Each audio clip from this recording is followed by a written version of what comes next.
Hey, good morning. Oh, I just realized my YouTube is live over here. It's going to make a noise. I got to mute it. There we go. Oh, I got an ad. Now I get to see what you guys have. I usually forget to put ads on. So now you guys are all watching an ad. So I got to wait till you can see me because you got an ad. Oh, skip ads. There we go. I'm alive. All right. I got so many orders today. I'm so excited. I feel like it's been so long since I've had multiple, like, not multiple orders, because I always have multiple orders. I never have just one going out, but I got quite a few going out today. I got just 13 itself on eBay. And, oh, I forgot to move my Don. Jeez Louise. You would think this is my first rodeo here. Forgot to move my window with all my tabs open. So let's see, I got 13 eBay. I only got one Etsy. I got a Facebook order. I got 2 Amazon. So nothing too spectacular, but for March, I'll take it. I'll take it. So good morning, Cindy. You were here nice and early. Hopefully you're still around. I almost went live. I could have went live that early because I was ready. And instead, to waste the time until I hit the live button after I grabbed everything, I put my store on Etsy on sale. So that's what I did. Hey, good morning, Holly. Downstairs packing. Pack away while I pack. We'll be packing together. Hope you had some good sales this weekend. So let's see, what should I start with today? I think I'm going to start with my very first item right here that's in front of me, because it's not the biggest, but it's the biggest in front of me, so I can get it out of the way. I sold some maple syrup, so if anybody needs any, I do have quarts and pints. The quart, I ran a sale a couple weeks ago. If you guys missed it, you missed out on a good deal. Quarts are $20, and the pints are $15 plus shipping, since all of you live too far from me. I did notice this one's going to a friend. It looks like this. See the top? It looks a little crooked. I wonder if I should go grab another one. Like, I wonder if it's sealed right. I think I should go grab another one. Hey, good morning, Jen. I feel like, yeah, maybe I'll save this one for like a local friend. Plus, I've been wiping. My husband's packaged these this weekend, and there has been so much syrup drippage on it that I've been wiping off. I just see another spot that I missed. Yeah, I think I'm gonna go grab another one. I'll be right back. I think I'm gonna save this one for local.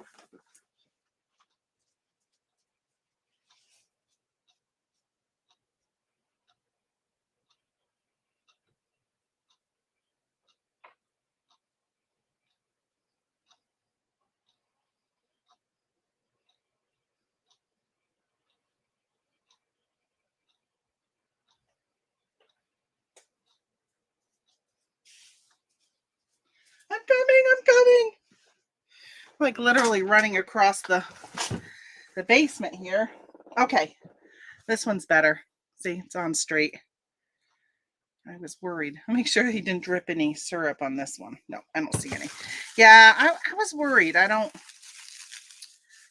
Even if it is a friend, I don't want to send a product that could end up having some issues. Most likely not, but just in case. So I'm going to add a little extra packaging. Let's see, protection to the cover here. There, I just added that, and then I'm going to bubble wrap it before I put it in the box. Gonna bubble wrap. So for some of you who may or may not know, good morning, Lisa. We got our maple syrup business here, and this is year 3 of my husband's hobby, which I told him the other day, it's costing, like this jug, it's costing $1,000 to make. It is crazy. When I first started buying my own syrup, I remember thinking, why is syrup so expensive? And oh my gosh, the amount of work and time, especially on a small operation, and expenses. So this year we put lines up where last year we had buckets. And so my husband was hoping that we would save some time by having the lines, but the lines go down into a bucket. So he has like, I think we counted the other day, there was 9 taps, or maybe there was more than that. I don't know. I got a video I'm going to be uploading on my other channel that goes to one bucket. So now he just pumps out from one bucket rather than just taking a bunch of buckets off from trees. And he ended up, so that was expensive to do that. And then he has upgraded the system itself. We moved from the garage to an actual maple sugar shack now. It used to be our shed, and he converted it to a sugar shack. And we had to have a cupola put in, so the steam has somewhere to go. It's just been, honestly, it's ridiculously crazy for something that's just a hobby. The expense of everything. But so now I'm like, yeah, now I know why they charge so much for maple syrup. Because it's not, especially when you're buying from a small farm. Most of the time, the small farms are selling it for the same price as somebody with a really big farm, like Maple. What's it called? Maple Grove in Vermont is a pretty big operation. I think they even buy their sap from Canada. But yeah, so they, I can't even imagine, like, if you do something as big as them, the cost obviously comes down quite a bit. So, all right, let's see. We see Claudia's in the house. Good morning, Claudia, or good afternoon, or yeah, afternoon for you. And we got Robin. Hello, Robin. Nice dress, Tamara. I like it. Thank you. I wore this so much last year. I was going to put a necklace on. I was going to look a little nicer for you guys. Actually was going to wear a spring because yesterday was the first day of spring, which I didn't realize. I was going to wear a spring outfit, but I couldn't find. I have this one dress and I couldn't find it. It's kind of got me baffled where it is because it was always a little snug for me. And I thought, oh, good, I can wear it and it will fit nice. This actually, when I put it on, I was like, you can't see, but I was like, oh my gosh, it's so roomy. So it's comfy. My plans are to stay home today. I'm not going to do any running around. I've been home for the last 2 days, except for I ran out quickly yesterday and did a grocery pickup. But I plan on staying home today because I don't know what it is, but so I started drinking chaga again, which is it's a wild mushroom that grows on birch trees, and you harvest it and you can turn it into tea and stuff. And I've been putting it into my coffee in the morning. But one of the things when I was reading about how much to take, my husband used to take it all the time, but I think he was overdosing on it. And so I was reading about what's really a good amount. What's really you should only be taking, like it says grams, but pretty much like 2 cups of tea a day is the maximum you should take. So I was reading on that, and it said in there that taking this chaga can give you vivid dreams. Well, I have been dreaming the last 3 nights, like really having all these dreams, and I wake up and I can remember them. And some of them I wake up and I try and go back to sleep, or I go back to sleep and the dream continues. How many times do you wake up from a dream and you're like, oh my gosh, I want that dream to continue, or you want it to stop? And a lot of times when you go back to sleep, it does stop and it doesn't continue. Well, my dreams have been continuing. And last night I dreamt so much about business stuff that I have all these ideas this morning and I just want to do them. So that's what I'm going to be working on today. Good morning, Michelle. You like the color? Yeah, the color. So I think this dress is from a company called Piffany, which was, I think, a spinoff of LuLaRoe. And this dress, when I got this dress, I loved it so much, but man, their prices are so high. I always wanted to get a second one because it's nice and long. And for somebody who's 5'7", and the way I carry my weight, I need to have my shirts need to be long. And so I really started wearing more dresses because of that, just because I liked the comfort and I liked how it kind of, my flab wasn't hanging out as it can for some shirts. Okay, I'm going to put this in here. I need to I know what I wanted to show you guys. Where did I put it? Oh, over here. Isn't this like the best thing that can happen to you? Wow. Maybe not the best thing, but one of a really good thing. When somebody visits you or you go visit them and they say, "Hey, I got something for you," and they give you a bag of bubble wrap. Thanks to my mama. I don't see her in the chat yet today. Good morning, Michelle. Haven't seen you in a while. So she got a bunch of this type of bubble wrap. She goes, "You're going to love what I got for you." She's got a whole bunch of this. So she has been buying furniture online. She's redoing her house. And so she's been hanging on to this. Good. I hate when sometimes there's no perforation. So I'm going to, hopefully I could use this. So for those who are running in late, I sold a quart of maple syrup. So that's what I'm packaging. And actually, let me go this. No, I don't want to wrap it on the perforation. You guys can't see. Sorry about that. I'm just trying to figure out how to put this. I want to put this because it needs a little oomph on the side so it doesn't move. A little support. I'm hoping this would work. Let me see. It might be too big. I think it might be too big. Okay, so I think what I might do.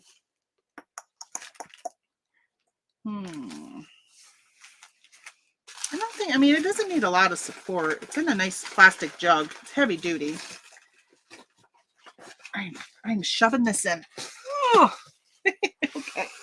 Oh, this is what it did to the box. Look, it's like poofing it out now, which that's no big deal. At least it's being poofed out by protection, not protection. I'll cut this down. Maybe save a little bit on dimensional because of it. So I'm just taking my razor blade and I'm just cutting it down, eyeballing it. Oh, you know what this makes me think of? Last week, I sold some of those interactive pets on Amazon. Remember there was a pig? Well, I had some pandas also, and I sold the pandas. I shipped when I wasn't live. And this does not look pretty. Well, somebody opened a return and they said that the item was used and the backpack or something where you store the food was broken, or I don't know. So I am expecting I'm going to get back their damaged item that they either damaged or they bought one for me to replace one that their child damaged. Because I'm like, I said that was brand new from the manufacturer. It was not used. So I asked for pictures of the packaging, which I don't think on Amazon they can even do that. But I said pictures of the packaging to show, as I said, it may have been tampered with by the post office, which I highly doubt, but there's no way. I packaged that. There's no way that went out in any condition but brand new. But I was using these boxes to ship them. Oh, looks like I cut down a little too low right here. Let me add extra tape. Oh, I should have put a note in here. Oh, shoot. I should have put a note when somebody buys something like this that's like stuff we need. All right. Let's see. 3 pounds. Oh, 3 pounds, 5 ounces. Shoot. All right. Pirate ship. Let me get the address. Copy.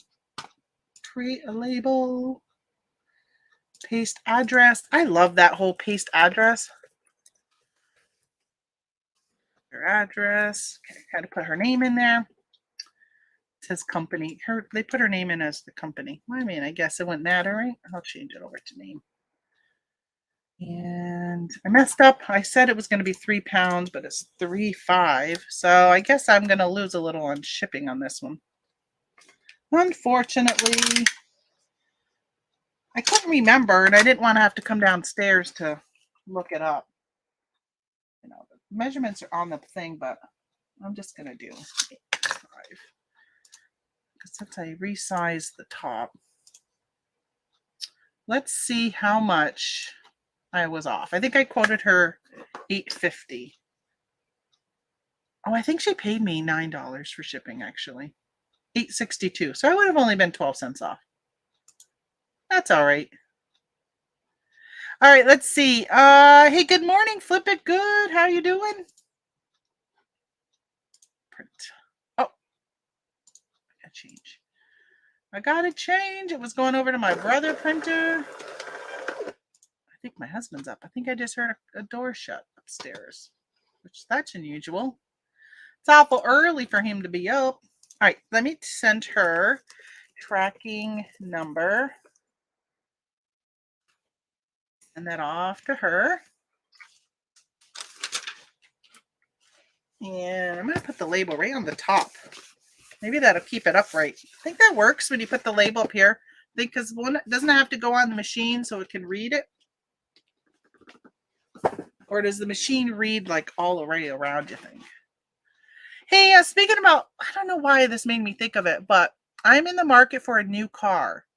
Does anybody own a Kia Telluride or know anybody who owns a Kia Telluride? Because I'd like some feedback on it. I've read a lot of reviews this weekend on it, watched some YouTube videos, and I think I'm leaning towards getting out of my Toyota Highlander and going to a Kia Telluride. So I've been driving the Highlander because it's one of the SUVs that had the most space in the back for sourcing. So when I go out sourcing for specifically Amazon stuff, and I looked at some other ones, and last time I was in the market, and I just couldn't find any that were as big. Well, after looking at some reviews, I found out that the Ford Explorer, and the Kia Telluride both have a bigger back in that class of SUV. Yes, sometimes I'm more excited about the bubble wrap in a box than the box contents. I know. I don't know what it is. I just get excited. And I think my mother is even getting excited when she knows she's got really good bubble wrap for me. My sister-in-law saves it for me. My sister, her husband gets this. It's a different type of packing material he gets from work. And she was saving some of that for me for a while, but I don't see her often enough, and it takes up so much space for her that I don't think she's been saving it for me, because I only see her maybe once or twice a year. How's it going? Going well here. Shipping is done except one item. I need to find it. Ooh, I hate when you have to find something. I currently am on a 3-day handling because when I went to that RV show like a month ago, I put on 3-day handling and I haven't taken it off. But that is one of the advantages of having multiple day handling. When you can't find something, it gives you time to search for it. Hey, Anissa. How are you doing? Is there something wrong with your Highlander? Hey, good morning, Jeanette. No, so I lease vehicles. I know. You shouldn't lease. You're throwing money away. I hear it from my family.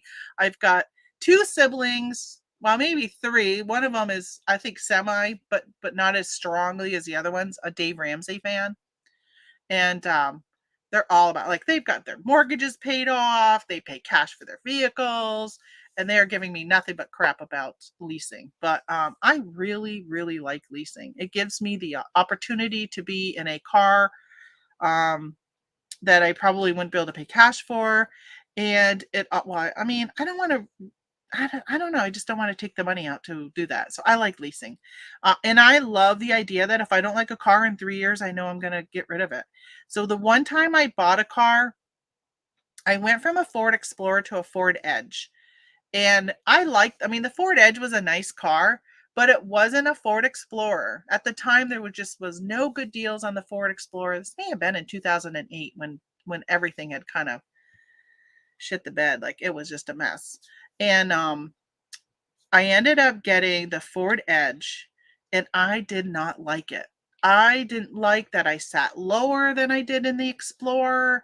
I don't know what it was. I just didn't like it. I was stuck with that car for like 5 years until there was enough equity, because at the time I even bought it with a 0%.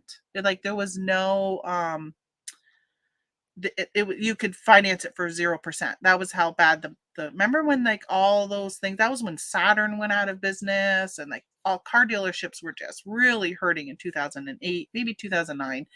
And I ended up going with the Ford Edge.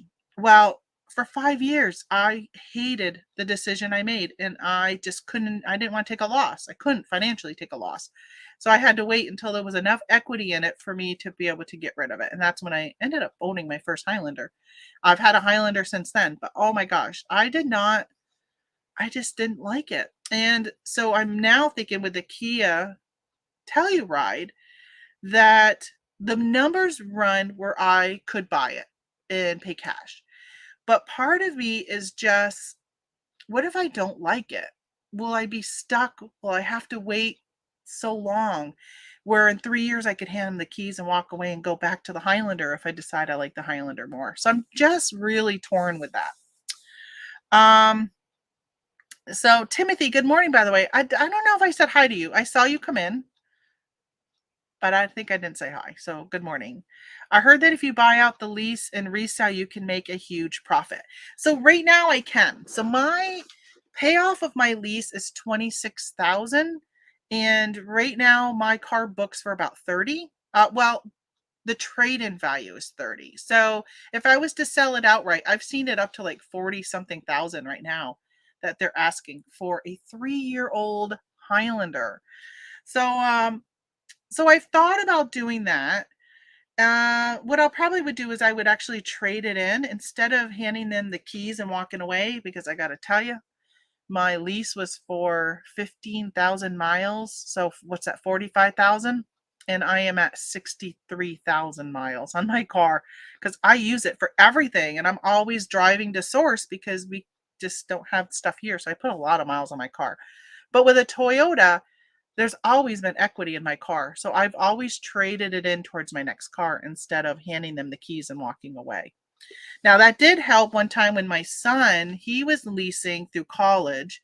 He had a car, and at the end of his 3 years, he did hand them his Honda Civic. He handed them the keys and walked away because it was more advantageous for him to do that than to trade it in.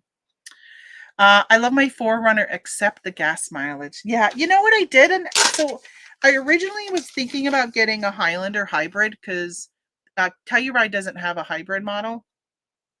And I said to my husband, what do you think? Should I get the hybrid? He's like, no.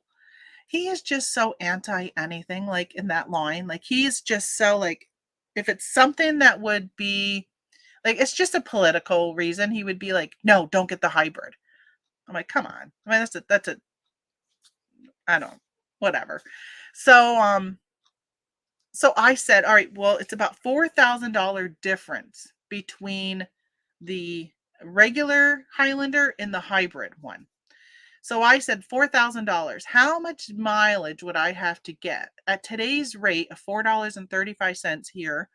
How many gallons of gas would I have to use in order to get, or I figured out like, I don't, maybe it wasn't how many gallons, but how much money would I save pretty much by going to a hybrid? So the hybrid gets 35 miles per gallon, where right now I get 22.7 miles per gallon. So I did the math and I was like, so I would have saved $2,000 with my current car. With today's numbers, I would have saved about $2,000. And I'm like, but I'm paying $4,000.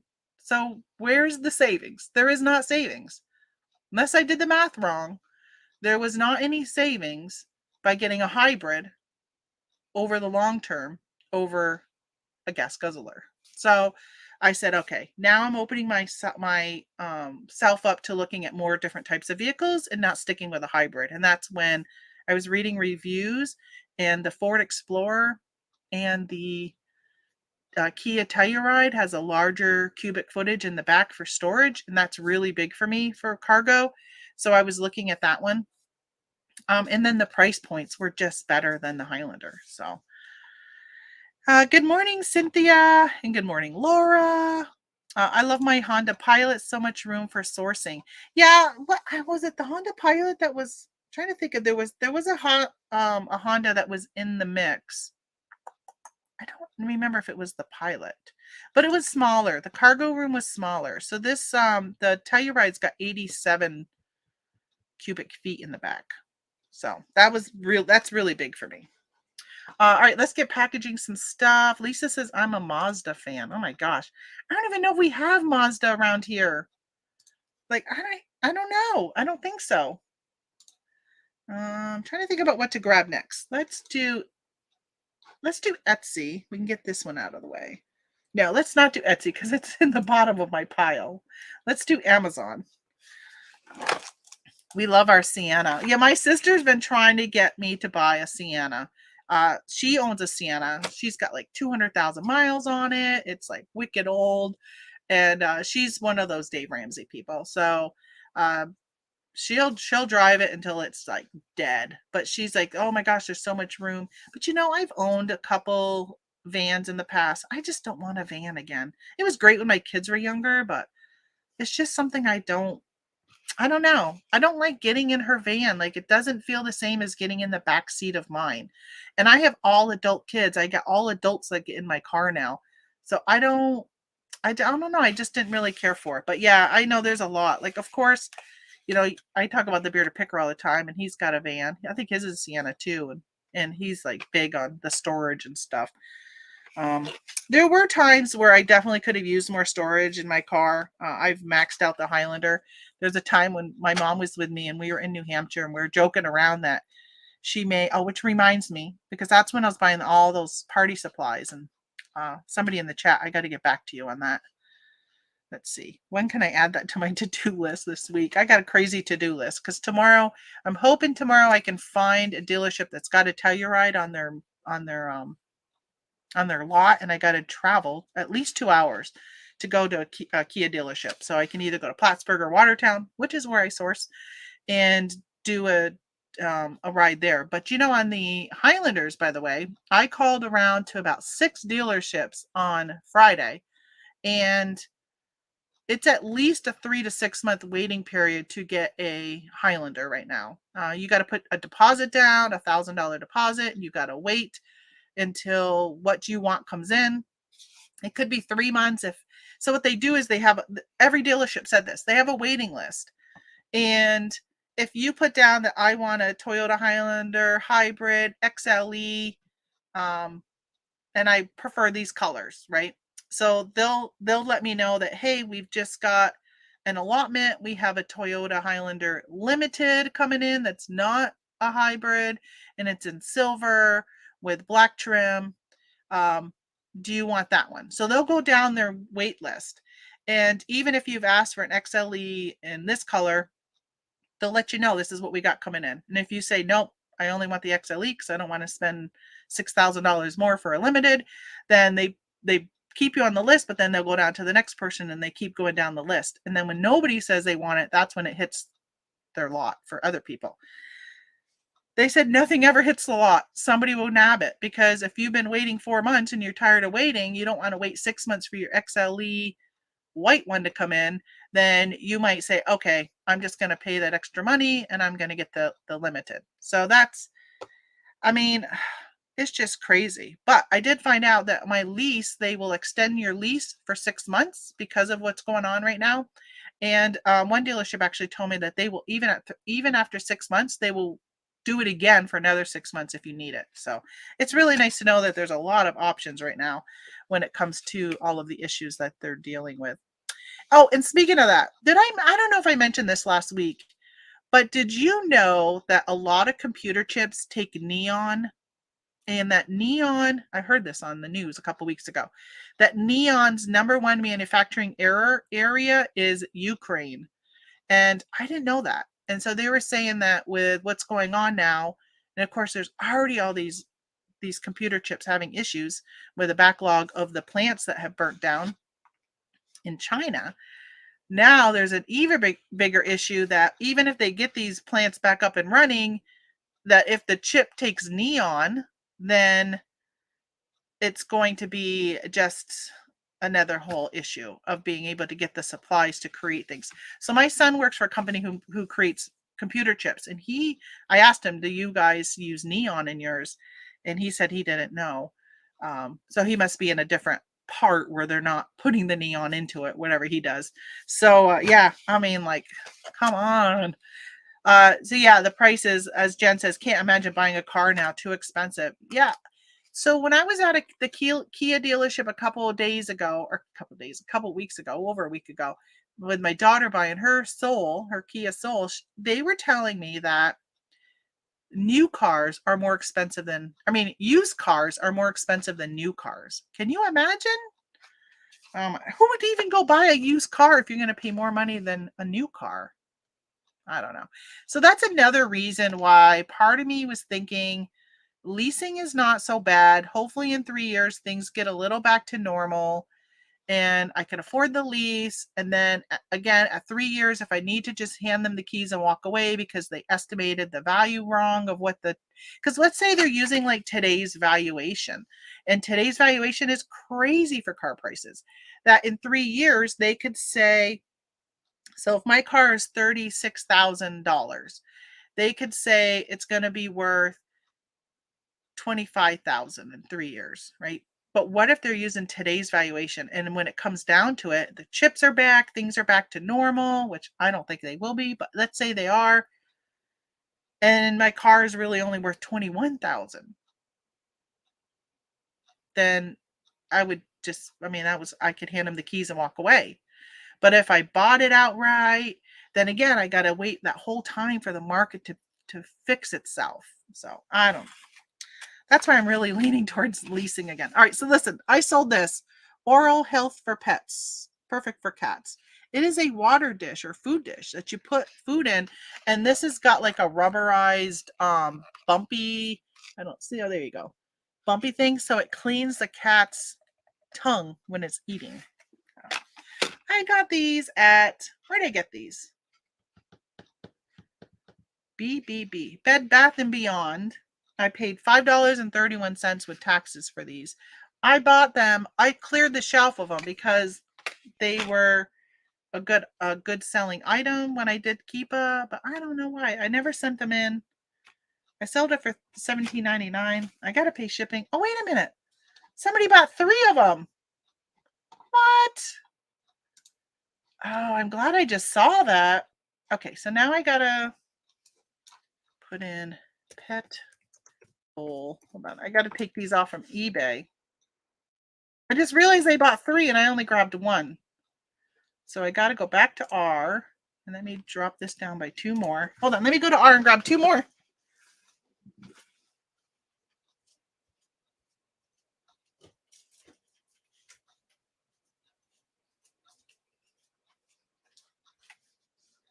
Anybody want a mouse update?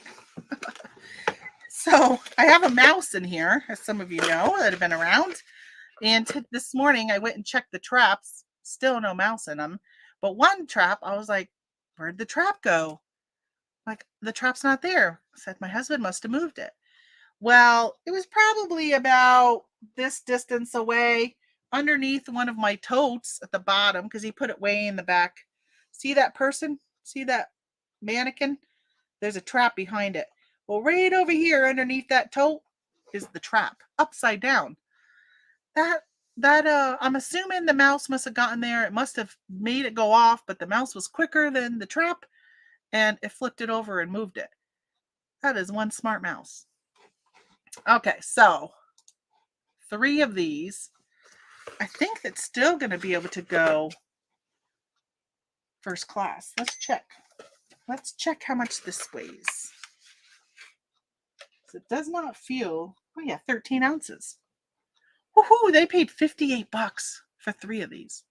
I love when you sell multiple items. That is awesome. Where is it going? South Carolina. All right. I wish I had a box that they would fit in easy. Oh, maybe those UPS boxes, but I think they might be too heavy.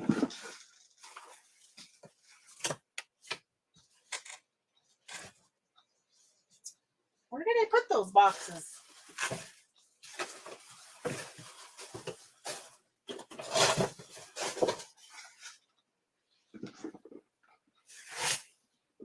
There they are. I'm sorry, can you guys hear me when I even talk when I walk away? They might be too thick.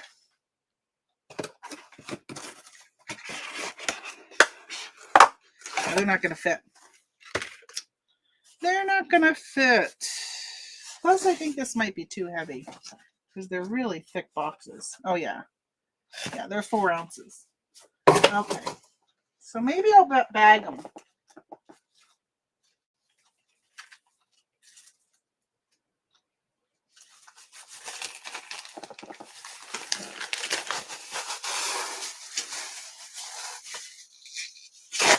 All right, I'm going to bag them because, you know, I don't think, I'm not really worried about them getting broken. Even though I'm going to bubble them.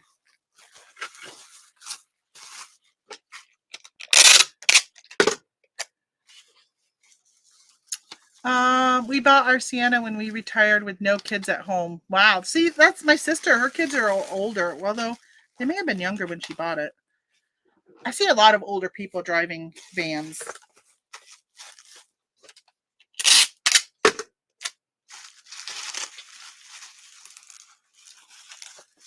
Unless you have to, because no new ones are available. Yeah, I think that's it. Like if you're like, oh, I definitely want this type of car and I don't want to wait 6 months, then you would buy a used one. So when I was talking to my local dealer, who I don't think I'm going to go through because he kind of was an arrogant prick, in my opinion. Out of all of the Toyota dealers I talked to, at least 6 of them, and I said to him, well, I want to trade in my car. I got about $3,000 equity in it. I want it 3,000 to 4,000. And he said, well, I don't know. We'll have to take a look at it. And I don't know. He was kind of making these like remarks. And he goes, well, we already have 8 2019 Highlanders on our lot. And yours has got twice as many miles as theirs does. So who's going to buy yours over theirs? And I'm like, well, you would price it cheaper. And some people have a price point. The sun's coming in. Hold on. Let me put my thing down. Is it still? Well, it's still kind of making me a little, or maybe it's the dust on my screen. So, I don't know. He was just the way he talked, where all the other ones were like, hey, that's great. You know, we would love to take your car in. And they all knew what I had and what I had for miles. I've been upfront with all of them. But he was just kind of a jerk about it. So, I don't know. You know what I'm going to do? Before I seal this up, because it's going to South Carolina. And for those who sell on Amazon, you probably have noticed that the discounts they keep giving you, 15 ounces, they've been giving you a lot of discounted priority mail. This is 13 by 11. Let's see what priority mail comes up as. So UPS ground is $5.18. First class is $5.72. What the? That is insane. So it's cheaper to go UPS than it is to go first class. And they would get it a day earlier. What? So I might go UPS. But you know what? No, I didn't get from UPS. I bought some, I ordered some of their like Tyvek bags, but I think they were only from FedEx. Huh. I think, should I go UPS with this? The problem is, will I have any other that might go UPS? You know what? I do have some puzzles I need to ship. They might go UPS. Okay, I'm going to choose UPS. And you know what? It's a nice day out. So even though I say I'm going to stay home today, I might not. Because somebody's got to go to UPS and drop this off. And it might be me. I might take the ride, get out and get some sun, because it has been so dreary here the last couple of days. I just like to tape where there's extra. I'm going to go UPS with this. Why am I so excited? I'm excited to see the discount. Like, that's a huge discount. Like, UPS for $5, you can't usually ship something for that price. And it's for ground. Could you imagine if you have to ship hazmat stuff and you have to go ground? Usually it's so expensive. I am really excited right now. I'm crazy. I know, Holly, you make fun of me with my boxes and now bubble wrap. Now you get excited about me with labels. I'm excited about the price of that.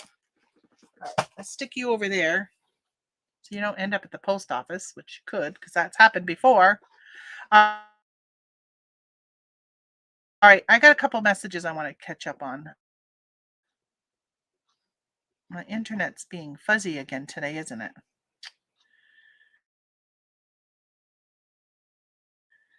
If you put...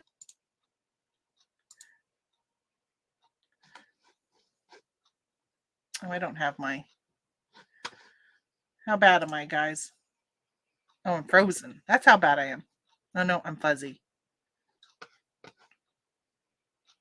I went to look at my video here. Stupid internet. All right, if you put down, see in the SUV, there's so much more room. Yeah, there is a lot more room. That's what I looked at when I looked at compared the cargo space. It was based upon the rows of the seats being down. So the Highlander and the Telluride all have third row seating, which we don't really use the third row seating, but it just provides you that much more room in the cargo space.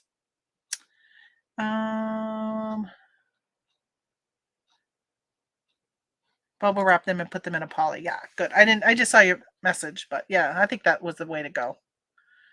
That mouse has been around the block. That mouse is so smart. All pumped up on that chocolate he's eating. I am so shocked that he or she has not gotten into... I hope they're by themselves, number one. Hope there's not a mate and they're not going to have babies. But I am shocked that it hasn't gotten into any of my totes. But I think it would have a hard time getting out of the totes. Maybe it's smarter than the totes. Well, it wouldn't be able to have a hard time getting out unless it was an empty tote, because it would just crawl on the items and get out. But nothing has had like mouse chewing on it or anything like that. Maybe because it's got so much stuff outside of the totes, I don't have to worry about it. I've been sending UPS on my Amazon items, saving $1 or less. Yeah, that is, I mean, like I'm loving this right now. eBay needs to wake up and do something similar with theirs, which I think we talked about this last week. They probably have rates similar to Amazon, but they're keeping the money for themselves, where Amazon's passing it on to us. Yeah, they are crazy good. I am a shipping nerd. Heck, I sit here and share my whole shipping with you guys. Not very many channels do that. There was one I was watching. I don't think he does it anymore, though. You could take the savings at the casino and flip for thousands. I know. I did go to the casino twice last week. And, oh no. This is the last one of these. I may have to go grab more. Maybe not. Maybe I don't need any more. I went twice last week. So I went on Wednesday and I didn't do so well. I think I lost a couple hundred. And then I went again on Thursday. My mom had called and said, hey, do you want to go? Some friends were coming over from Vermont and they were meeting for lunch at the casino. And I said, yeah, I'll go. So I picked her up and we went. And I didn't do good there either. I lost there also. So last week was a losing week for me. And but I was like, hey, at least I'm only spending the money that they've given me. I mean, I figure I'm still up a good 20,000 this year.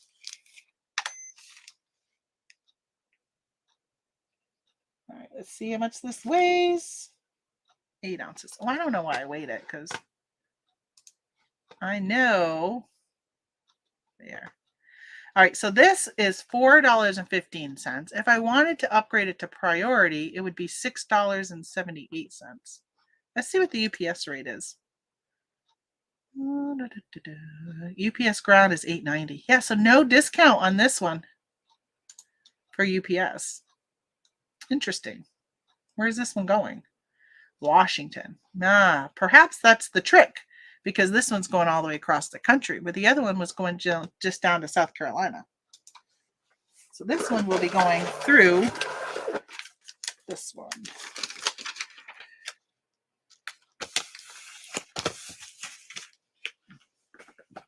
So I did my taxes this weekend. I was pleasantly okay with how much I have to pay the government. I was a little worried, and I did do some winnings at the casino, and they took out taxes last year, and I think that helped me with my overall tax debt, which was kind of nice. All right, so that was it for Etsy. Um, how much sourcing are you going to do this year with your new business plan with planners? I don't know, because that was the whole thing I was talking to my husband about too, is how much does a cargo space really mean to me right now? And then I thought, well, it does. It still does, because my plan is still quarter 4 to chase after stuff that was really popular. That if it becomes popular again this year, I'm gonna chase it again. Um, I max out. There's many times I have maxed out the back of my car with stuff that I'm going when I'm sourcing, because again, I'm traveling, and unless I want to ship from the road, then I'm going to fill up my car and then bring it back. So I think there's still enough times that could happen. Um, so even with my new business plan, you know, starting a new business and changing these directions has so affected my income right now. If I wasn't winning at the casino, I would be like, what the heck is going on? Like, for you to change plans like this, you've got to be financially prepared, because if you don't have the means, like if I was the only income producer in my household, like right now, I'd be like, screw this. I can't go in this direction. I got to go back to what I was doing, because it was consistently bringing in income, which, I mean, this still is, but not as much as it has. My sales are down considerably compared to last year. And because I'm just spending so much more time on this new thing, and it's just taking up so much. I don't know, it's just taking income away, and it's kind of challenging. And there's many times I've thought to myself, should I just throw in the towel and go back to what I was doing? And but then I go back to, well, I don't want that going forward. I don't want to be sitting here shipping going forward. So I have thought about, do I just want to go back to doing Amazon FBA and do away with all the other things? But I still kind of have that passion. So I got to tell you, honestly, I keep kind of going, which you guys know I've been doing for a couple years, but this isn't what I want to keep doing. So it's got to change. So um, Amazon's still not out of my field house. Like, if I heard today that there was something that was selling really good, or but I'm just not taking the time to go out and discover what that is on my own anymore. But if I realize something, or it hits that time of year where I know certain things sold well for me previous years, then I'm still going to plan on doing that. So I will still be doing some sourcing in my vehicle. All right, so I just hit no, let me get out of Etsy, because Etsy, you are on the bottom of my pile here. So let's do this. I sold these Happy Planner envelopes. So, I got a review the other day, and somebody said, first off, if you're a Happy Planner person, you should know somewhat about Happy Planners. And if you're going to order stuff, you should understand the lingo. So there are 3 sizes of Happy Planners. There is the mini, there's a classic, and then there's the classic is the one that they first came out with, and then there's a big, which is big. And so the mini is, like a nice pocket size. I don't have any handy right now, but these, I put that they would fit a classic and a big, because they're too wide to fit a mini. It would hang out. Well, I sold ones that were for the mini. And then in the description, I put that they would also fit a classic and a big.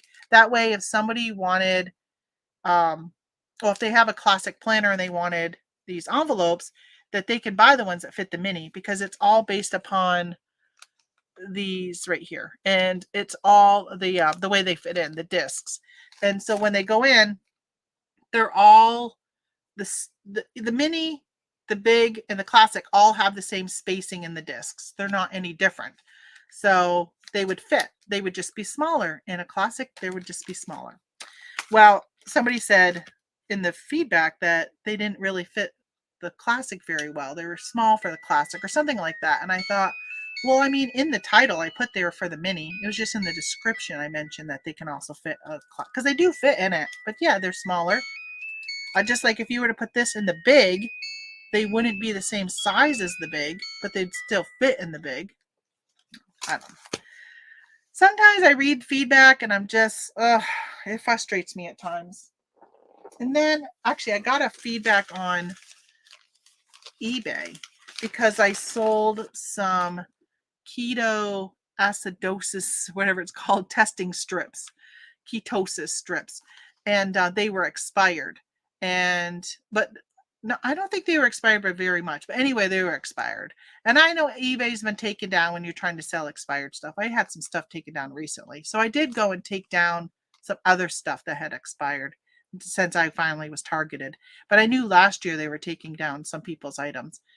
And it is against policy to sell expired items on on eBay. So I got a feedback left saying they'd received them and they were expired. But so I replied to it and said it was clear in my description and in my item specifics, I put the expiration date. So if you didn't read it, I didn't say that, but I was thinking, if you didn't read it, that's on you. That's not on me. But I wasn't going to argue with eBay because it would just put a target that, hey, you sold expired items and you're not supposed to do that.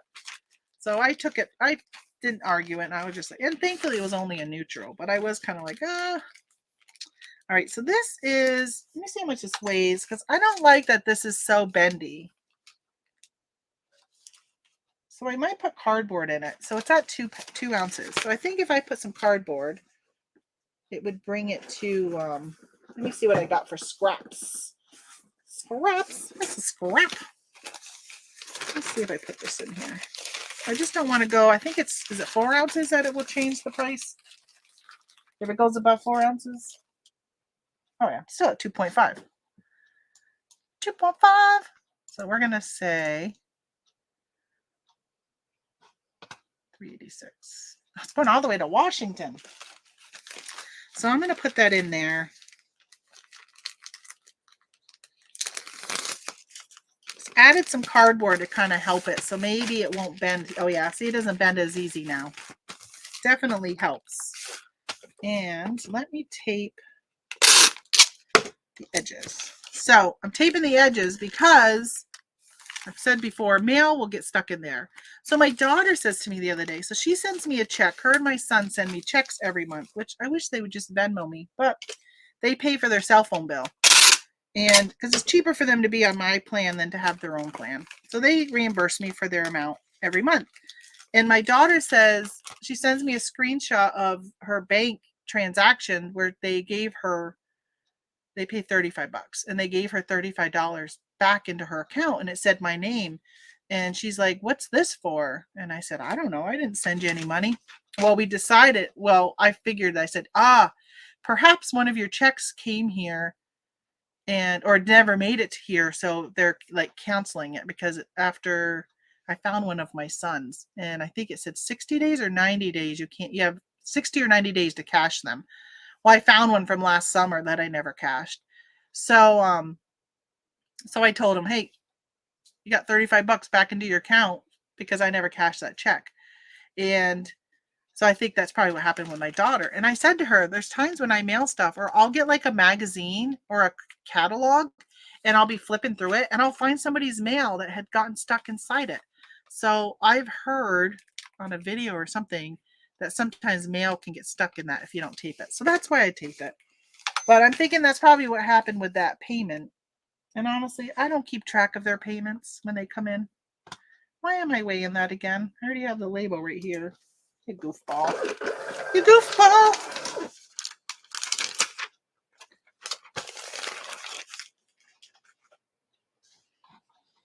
I know what I wanted to talk to you guys about today.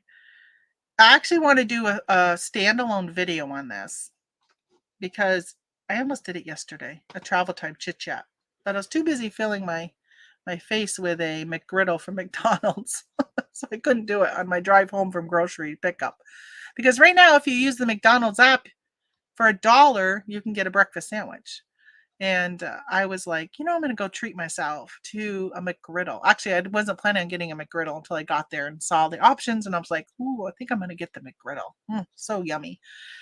So I didn't do it. But one of the conversations that I've had over the last few months with a couple people is the whole saying of, if you always do what you've always done, you'll always get what you've always got. I think that's how it goes. So if you're doing something in life or in business, right? So personal life, business life, with your children, whatever. If you're always, I'll use children for example, since I just said that. If you're always yelling at your children because they're not doing something, I don't know, brushing their teeth. If you're always yelling at them to brush their teeth and they're not brushing their teeth, and you're yelling at them and you're yelling at them, and here you are and you've been doing it for 3 years and you're still yelling at them, then why keep yelling at them? Like if that's not changing their behavior, then maybe you need to change what you're doing to get them to change their behavior. So it goes that way with personal life and it goes that way with business. So if you're doing something in your business, and I hear all the time people complain on Facebook groups, my sales are low. Um, it's not, I'm just not selling. I used to sell a lot. Now I'm not selling much anymore. Um, I'm trying to think of something that, let's say you were selling fidget spinners and you sold fidget spinners a year ago, or I mean, like 4 years ago, and they were selling really, really, really, really good. And now they're not selling very much. And you're like, oh, I keep listing more fidget spinners. I keep listing them and keep listing them, but they're not selling. I just don't know what to do. eBay was so great for me 4 years ago. And here I am 4 years later. My sales have declined year after year after year. I'm not getting any sales now. I don't know what to do. I might have to go back to work. I've been seeing comments like those, posts like those on Facebook groups. And I'm like, then why keep doing what you've been doing if it's not working? If you're continually doing the same thing and this is the result you're getting, then why keep doing that same thing? Maybe you need to change what you're doing. Maybe, maybe they were listing, I don't know, fidget spinners on Poshmark, right? And maybe fidget spinners really would have done better on eBay. Maybe it's just a matter of figuring out the platform, or maybe it's the way you're taking your pictures, or maybe it's the way you're doing your listings, or like with Etsy, there's so much on your titles and SEO and all this stuff. Maybe that's the problem. Like you need to change something. If what you're doing isn't working, you got to change what you're doing. And I've been dealing with somebody on a personal level who every time I talk to them, they complain about this, they complain about that. And it's been years, multiple years, the same issue, the same thing. And I keep saying the same thing, like, change what you're doing. If you don't like this in your life, you got to change something. If you keep doing what you've always done, you're always going to get what you've got. So you got to change. Um, and there's at least two personal things that I know I've been dealing with two people on. And it's just like, if you want this, you got to change it. So I think that's a lot to do with business too. If you don't like what's going on, you got to change. And that's how I've been kind of looking at my business, which I was talking about a little bit earlier, is I don't want to sit here and package up items all the time, right? I wanted summer that's getting warm, and April 1st, we get our RV out of storage and we are going to be hitting the road. We've got multiple trips set up, and I'm not going to be able to be sitting here doing this. So for me, it was like, yeah, if you've always done what you've always, whatever, you're going to get. So it's kind of like, I got to change. I got to change because things are changing. My life is changing, and my way of doing business has got to change with it. Otherwise, I could be sitting here a year from now saying, I've got no sales. Well, why don't you have any sales, Tamara? Well, because I was in my RV, so I wasn't able to ship, so I had to turn my store off, and I didn't look for another alternative. I just kept shutting my store off. I just kept not shipping all the time. And so I didn't have any sales because there was nothing for people to buy. Um, People do that, and then they sit there and complain, I got no sales. Well, you got to change things as life changes. So that's just my little soapboxy boxy thing that I've been, like I said, been dealing with somebody personally with, because they're just constantly saying the same thing to me over and over again. And it's just, I mean, I want to be supportive, and I don't want to sound like I'm hagging all the time. And they actually literally said to me the other day, don't tell me this. I don't want to say too much to give away, although I don't know if the person's watching, but um, it's just kind of like, I don't know. I guess you get the point, right? You get the point. Um, Quit selling fidget spinners. I know.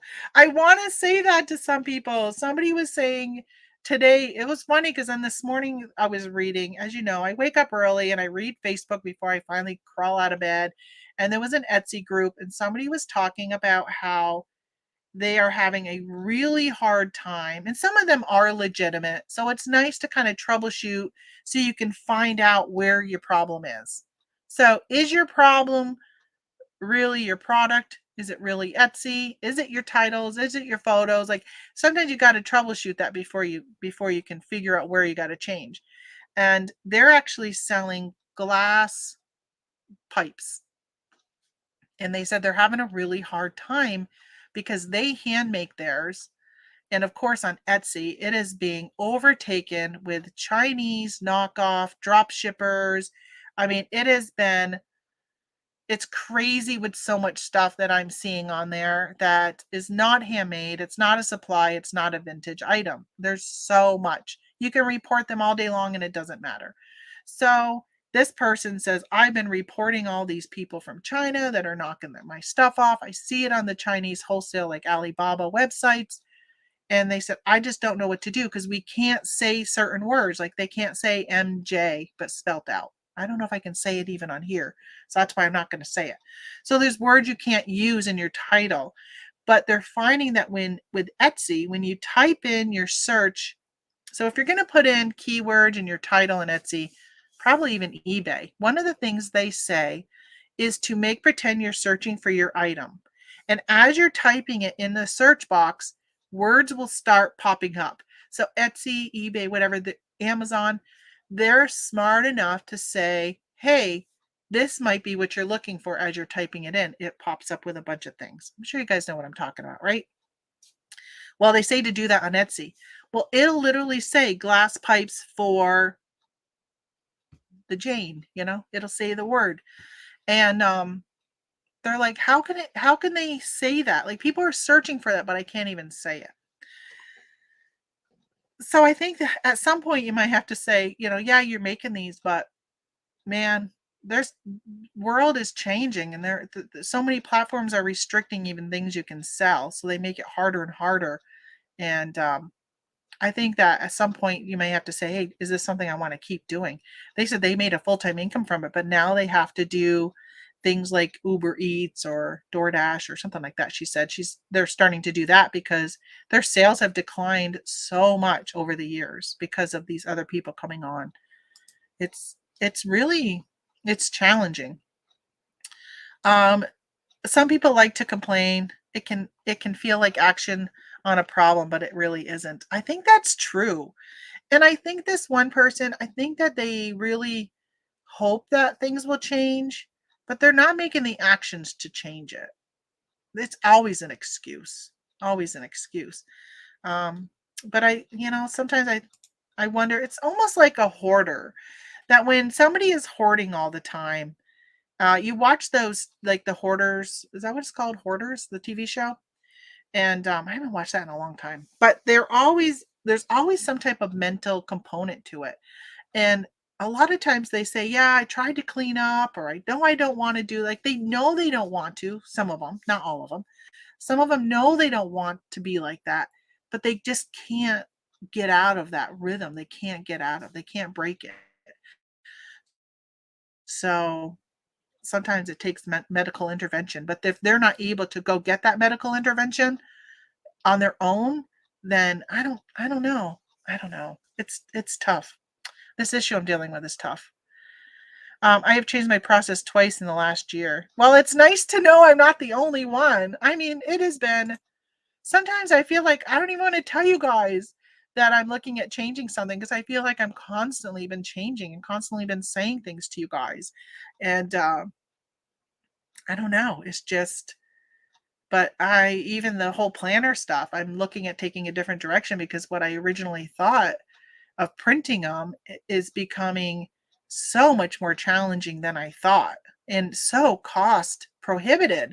It's becoming, I don't know, like it's something I really wanted to do, but I'm finding that the cost behind it is really outrageous. Yeah. I think if I was, when it comes to the planners, if I was better at marketing, if I was better at social media and TikTok and Instagram and had a whole YouTube channel on it and really wanted to like 100% give it that. And I really probably would have to hire somebody to do all that because I just don't know enough about all that stuff. And I feel like if I was, I'm not, and it's probably an excuse, right? If I was younger. The people I'm watching. Oh my gosh, there's this girl I'm watching, Heather. Hold on, let me tell you her channel name.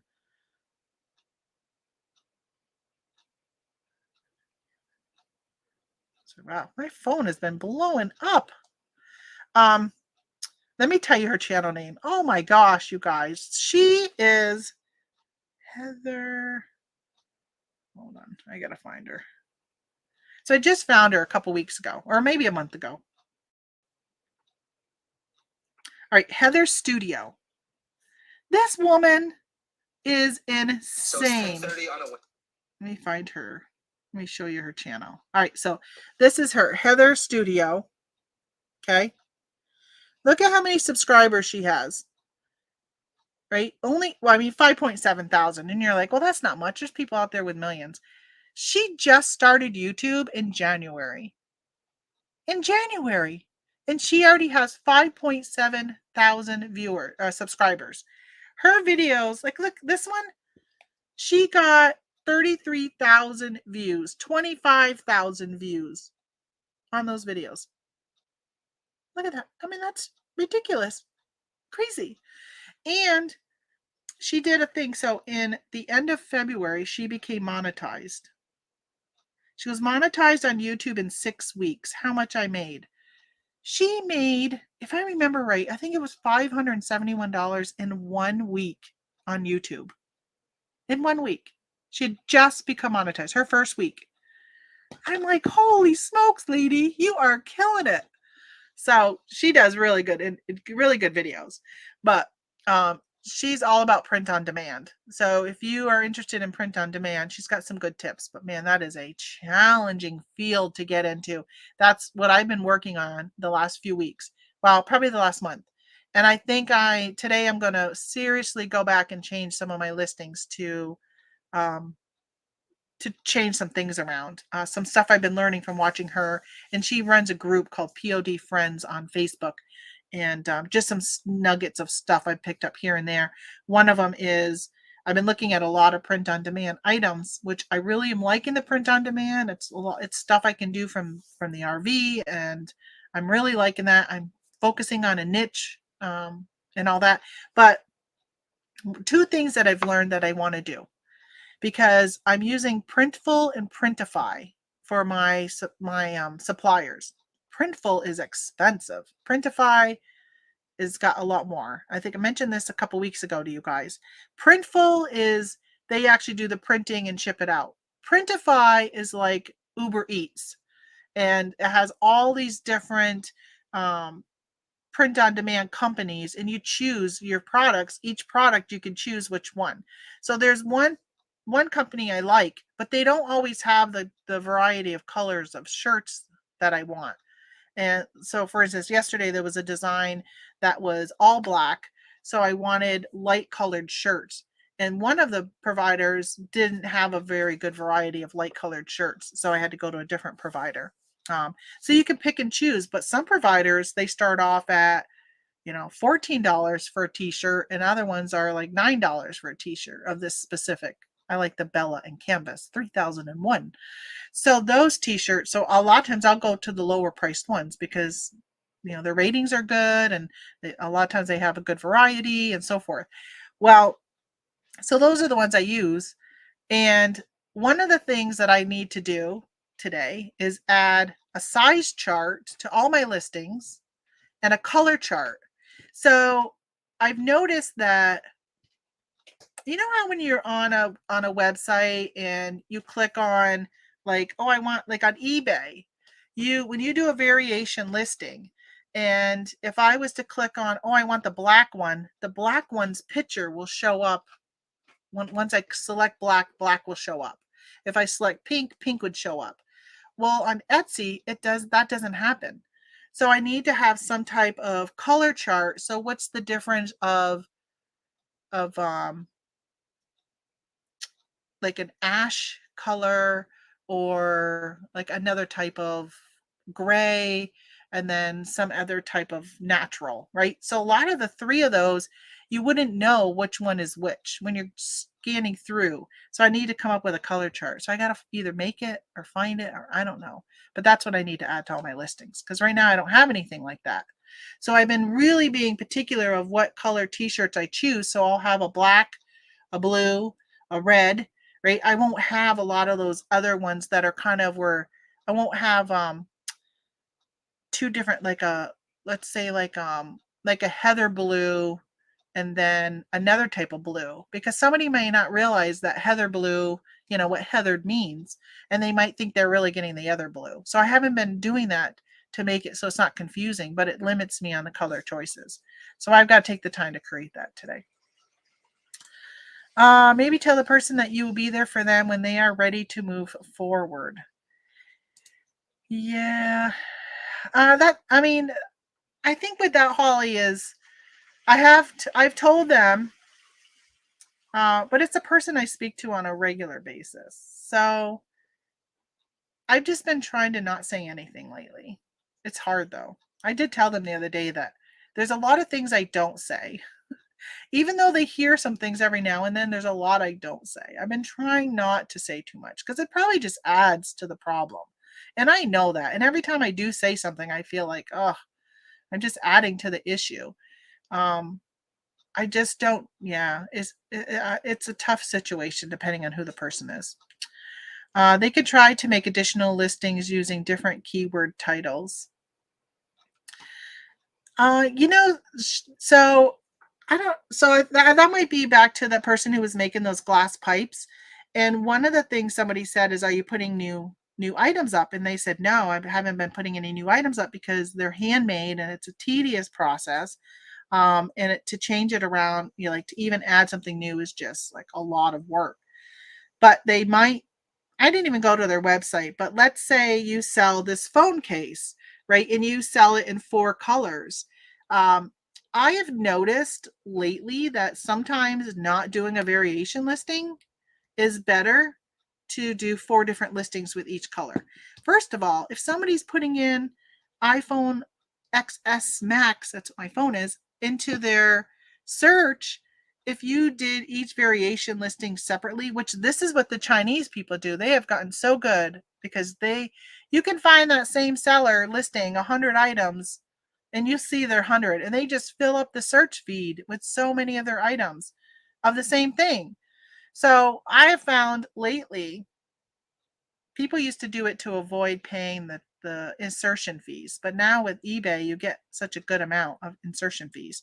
But on Etsy you still got to pay 20 cents every time you have an insertion fee. So doing something like a variation saves you money in the long run.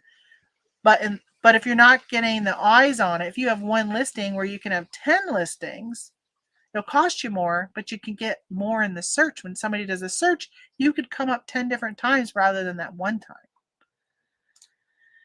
I know I'm way behind on messages. Sorry, guys. So why can a Chinese seller type the word out? I'm confused. So the thing with the Chinese sellers is they'll put it, and if they get their store taken down, they have ways to be able to open their store right back up under a different name and whatever. So they take the chance because sometimes it'll take Etsy a year to shut you down. Sometimes it takes a day, but they'll just keep doing it and doing it and doing it. I mean, the same thing with eBay. People people are selling stuff on eBay that the minute you would list it, you would get it viral. And you're like, how come I'm getting a viral when all these people are doing it? For instance, like Disney trademark stuff.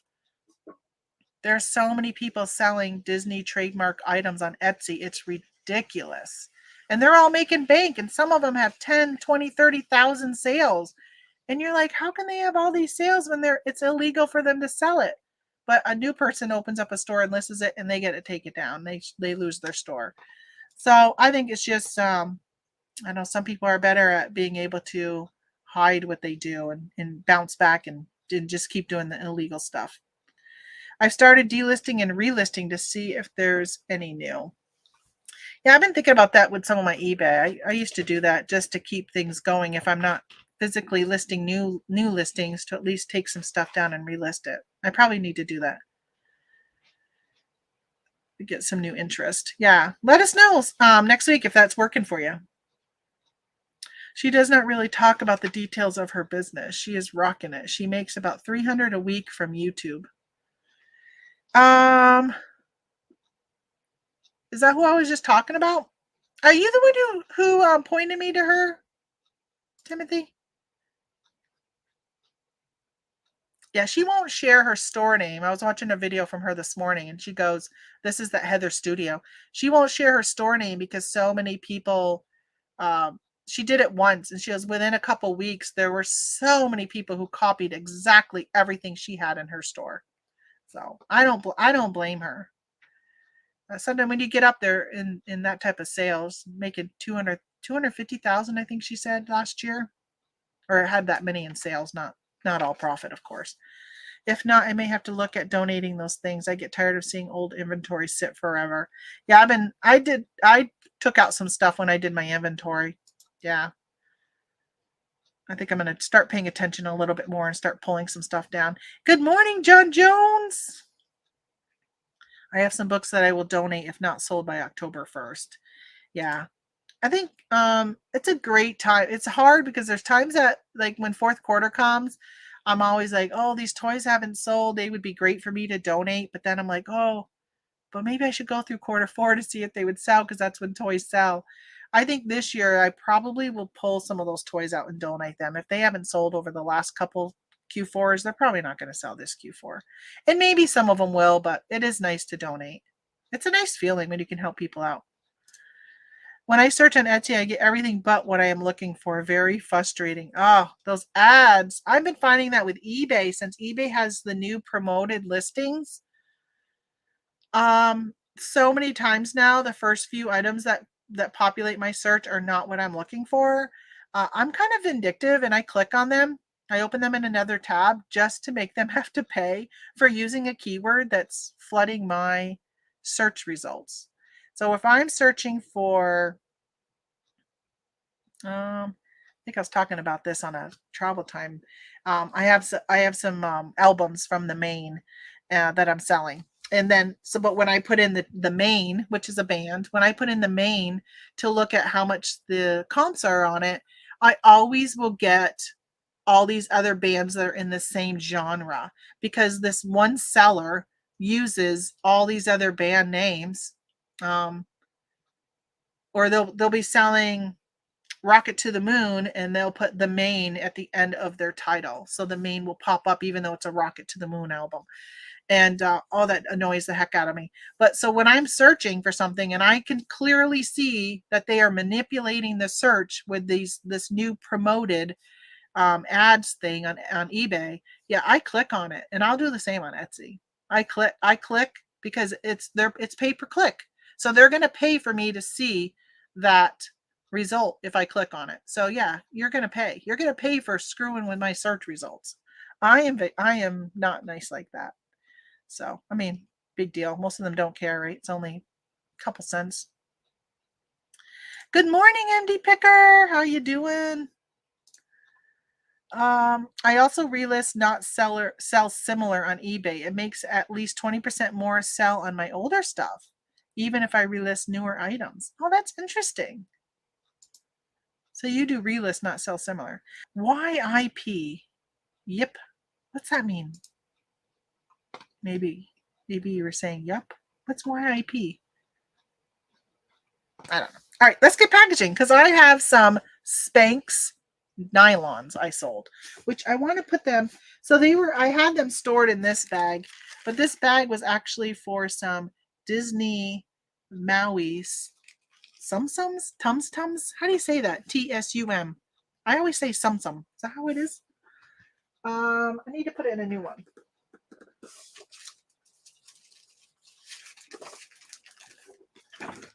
So I'll put in this one. So these were new. I don't know why they lost their packaging. And they've never been worn. So I put new without packaging. These sold for $14 plus shipping.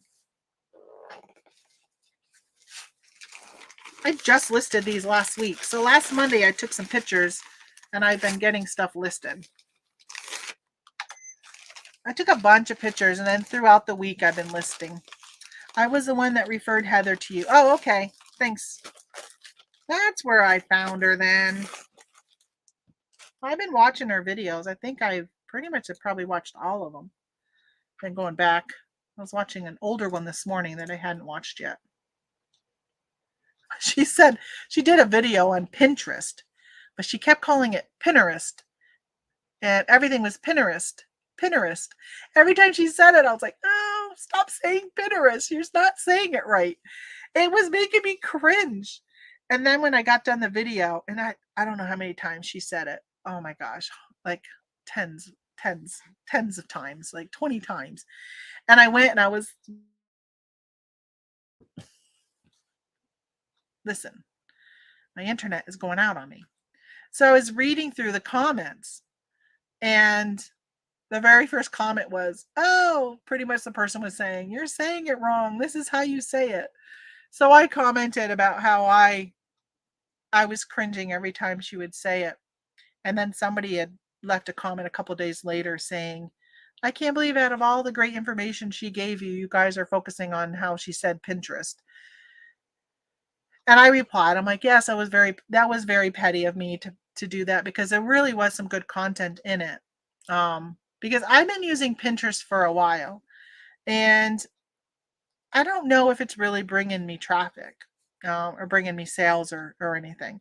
I'm thinking not because when I look at how many views I get on my Pinterest board, on my new business board that I created last year, it doesn't look like I got very many followers or views or anything. So I don't think it's working. And one of the things that she shared in the video was when you pin, which I got to tell you on Etsy, so many successful Etsy people say Pinterest drives so much traffic to their Etsy store. I know I go to Pinterest a lot when I'm looking for certain things. And one of the groups I belong to, somebody said they're remodeling their bathroom and was looking for some ideas for handicapness and stuff. And I said, when we were looking at building our log home, which we didn't, we ended up buying this instead, but we spent a year designing it and doing, oh my gosh, so much work for something that never happened. But I had a whole Pinterest board on each room, like on the kitchen, on the bathroom, and all this stuff. And I would pin stuff. And I spent so many hours on Pinterest. So I know that Pinterest can really bring traffic to you. So one of the things that she shared was on your boards. So for instance, I have a planner board on planners. And every time I post a planner, I pin it. And she said that it's important to not only have your own pins, but other people's pins. And so I've been taking that on my print on demand and my niches. I have like a Jeep life board. And I've been putting, she says you pin 4 other people's pins and then you do one of yours, 4 of theirs or 1 or 2 of yours. And I've been doing that for the last 3 days. I've sat there because at night when I'm watching TV, I like to multitask. I can't just sit and watch TV. So I will sit there and I will pin stuff. And she talked about some programs that you can use to actually schedule it so you don't have to sit there and do it every day. So I might look into that. If I find that it's starting to catch on and it's working, I probably will pay for like a scheduling program. But so that's kind of what I've been doing. So there is some good information on her channel if you are into Etsy that you can use for I mean, maybe not even Etsy, but eBay too. I have tested the sell similar and relist many times over the last year. Okay, so you found that just relisting is just as effective as sell similar. Hey, good morning, Jane. I saw a video where a guy detailed Pinterest engagement. Is that how you guys say it, Pinterest? Because that's how I say it, Pinterest. It's like the word interest, but with a P in front, Pinterest. I saw a video where a guy detailed Pinterest engagement. It does require a lot of work. Yeah, I think there's really, I feel like with some things that Pinterest can do more for you than Instagram can. I always forget about Pinterest. I like that you can do it on the PC. Yeah, me too. Hey, good morning, Dee. Good morning, everyone. See, look at that set. Okay, pantyhose. How much did these weigh? Are they 3 ounces? Because that's what I put on the screen. Oh, these were, did I say they were Spanx brand, by the way? They were Spanx brand pantyhose. Gotta move my chair. It's squeaking on my desk.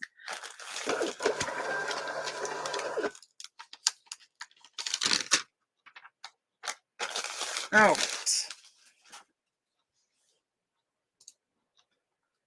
What do we got? What are we going to do next? Let's do these next.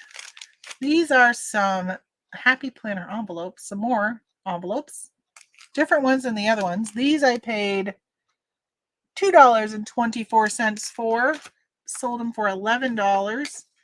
Again, not a huge profit. None of my stuff is ever big profit, is it? A lot of little things.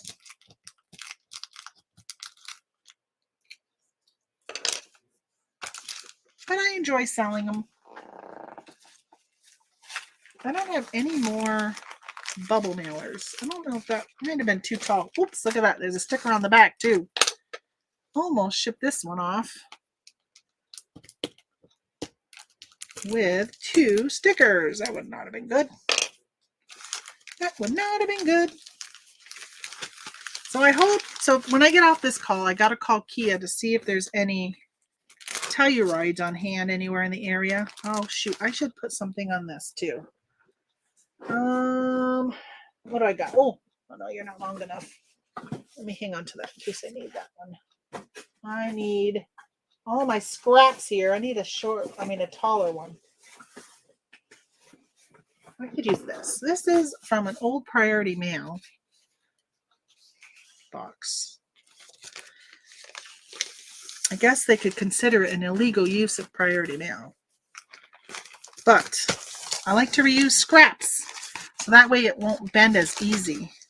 I meant to put a do not bend sticker on that.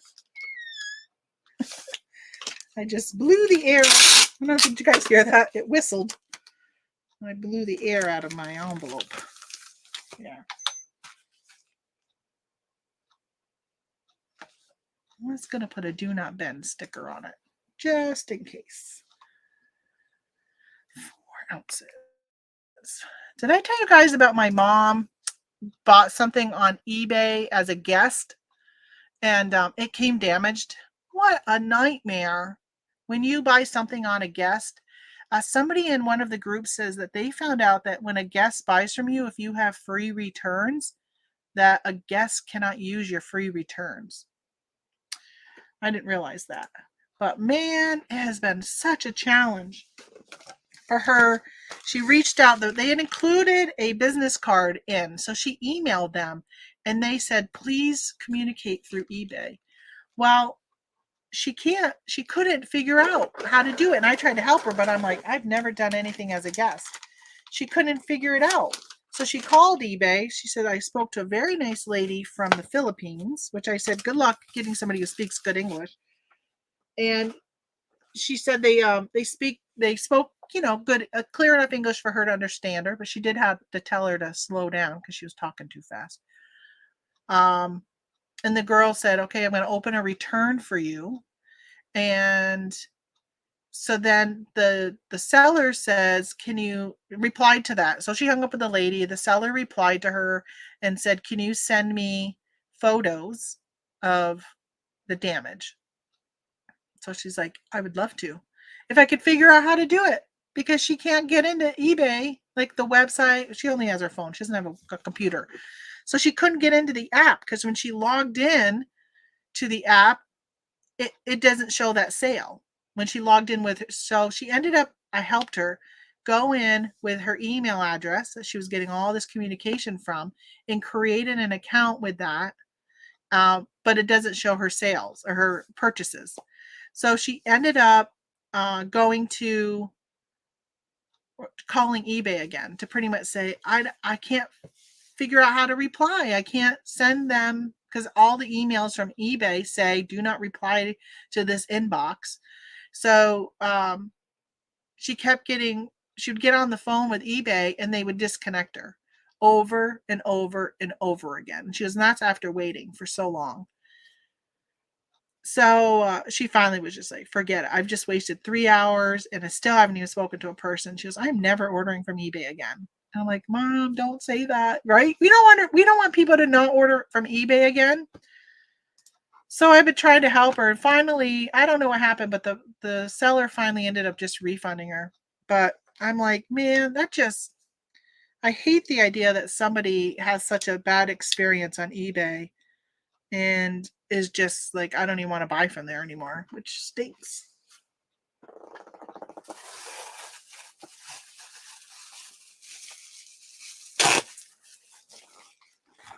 Okay. What do you do to remove stickers? Yeah, I use a Scotty peeler, which these are pretty cheap on Amazon. You probably can find them on eBay too. You can buy like a whole bag of them. I got them all over the house. I got them upstairs. I got them in my glove box because sometimes when I'm outsourcing and I buy stuff, my mom will sit there while I'm running into the next store and will remove the stickers for me. And then I use Goo Gone, but people have shared so many other different brands and stuff that's out there. But I like Goo Gone. It depends on the amount of residue whether I even pull. Like I didn't take the Goo Gone out this time for the stickers that were there because it's not that big of a deal. Oh, I'm packaging this and I didn't show you what I sold. So I picked these up at a garage. I think it was a garage sale or maybe it was a Goodwill when I was in Vermont. The New York Mets. Hey, where is the Thrifting Goomba? He's a Mets fan. These are magnets. There's 4 of them. I just have them stuck together. So there's 4 of these that I sold. I bought a whole big, huge bag of them for like $1, like a ton of them. I put them into groups of 4. And they have been a slow seller. Like I have had these for probably 6 years. Slow enough that honestly I've taken some of them and put them on my own refrigerator for magnets that I needed. But I only got 2 left. So I only got 8 left. Finally, it's fine. They have been so slow, but they sold for $5. Like I dropped the price when I was doing my inventory, which is $1.25 a magnet, which plus shipping is $9.29. I don't know. It just seems like a lot of money for a magnet. Oh, where's my 4x4? I don't have any left. Well, I guess I'll put you in an envelope then. I was going to put it in a 4x4x4 box. I know I got a ton of them, but they're just not right here. I'll just do it in this. Let's see. I have seen how the lady invented Spanx she used to sell copiers. Interesting. Wasn't she on Shark Tank, I think, as a guest? Or not, as a guest investor or something? I think she was. I have a question. How do you find time to manage all of the postings to various platforms and source and ship and listings and processing of items in preparation of listings? Well, first of all, I have no children at home, so that is very helpful. And over the years, it was just consistently listing on a consistent basis to get 2,000 listings up. So now I don't list as often as I used to. Like last week I listed, but it's probably been a month since I've sat and taken pictures and listed stuff. So Now I can still sell some things, but I mean, I know if I took the time, I would sell more. I spend a lot of time not on reselling lately, like going to the casino, and I yesterday just going out and visiting my husband out into the sugar shack and going to the casino. I've been doing that a lot. I feel like a lot lately, right? I went twice last week and twice the week before. Usually I only go once a week. But I go during the daytime too. And so I think if you're good at organizing your time, at the beginning, like, I wasn't cleaning my house as often as I used to, because once the kids moved out, it really, well, they used to do a lot of work though. They used to clean. They would clean certain rooms they were in charge of and stuff. So it was kind of helpful. And they would jump in and cook dinner and stuff like that. So it's kind of been tough sometimes with them being moved out, but it's also made it so the house doesn't get as messy as, so I can, go longer periods of time of having to do like deep cleaning because things don't get as messy. Um, it's just getting a process in place. And when I list, I'm usually cross posting right away. I have started to cut back on some of the places I'm cross posting. I'm finding that some items just aren't selling as good, so I'm not going to spend the time putting them there. But it's really finding getting yourself into a rhythm and how you're posting, in my opinion, right? It's just scheduling the time to do what you need to do. First thing I do in the morning is this package every morning. Wow. Now it's every other. And I think that's helped. So during quarter 4, I ship once a day, every day I ship during quarter 4. Now that we're out of quarter 4, I have a 3-day handling, but normally I have 2-day. I've just been lazy and haven't put it back to 2. But every 2-day I'll ship on Monday, Wednesday, and Friday. So Tuesday and Thursday I can focus on other parts of the business, like going out and sourcing and stuff like that. So you don't have to sit and worry about getting stuff mailed out. All right, I think I already answered that. Sorry about that. I feel like I never have enough time to add sites like Instagram and Pinterest too. Yeah, I think a lot of that is my nighttime. That's what I'll do when I sit and watch TV. And from probably like 5 o'clock to 9 o'clock, because I'm an early to bed person. Um, from 5 to 9, I will sit there and do that type of stuff, computer work while we watch TV, unless we're running out doing stuff. In the summertime, it's different because we're outdoors a lot later, um, and all that. But I also get up early. In the summer, I'm up at 4:30, 5 o'clock at least in the morning, and usually don't start doing like actively like shower and dress and stuff until 9. So a lot of times during those hours is when I might be sitting catching up on recordings that I didn't get a chance to watch the night before or whatever. And that's when I'm doing a lot of that stuff too. I'm posting, I'm sharing, I'm doing all of that stuff early in the morning. Or lately, that's what I've been doing, my print on designs and all that kind of stuff. I have some low dollar items. I look at it like activity on my account. Not everything is a home run, but I did buy a book for 11 cents and sold for 45. Awesome. Yeah, anything in your shop, anytime, this is what they say, the experts of eBay, right? Anybody who's an active seller on eBay that monitors when things are selling will say that the more active your shop is, it doesn't have to always be you listing, but you can just go in and edit. Like I notice, which is so weird when I'm doing my inventory, that I'm doing a lot of editing to my listings because I'm changing some prices. Sometimes I'm changing the main picture will change from a different picture to another one. Because sometimes, let's say I have a shirt, I might like zoom in on a certain part of it. Um, for a while, when it came to shirts, like I was zooming in on like the right shoulder. Like if it was a polo shirt with a logo right here, I would zoom in. This is the left, but I would zoom in on like this fourth of the shirt, and instead of using the whole shirt. For I don't know, for the longest time I was doing that and it was working, and then it stopped working, so I went back to showing the whole shirt. Well, now lately I've been kind of going back in my pants. Sometimes I have a flat lay, sometimes I have the V, sometimes I got the W of a pair of jeans. So I've been kind of flopping around those pictures.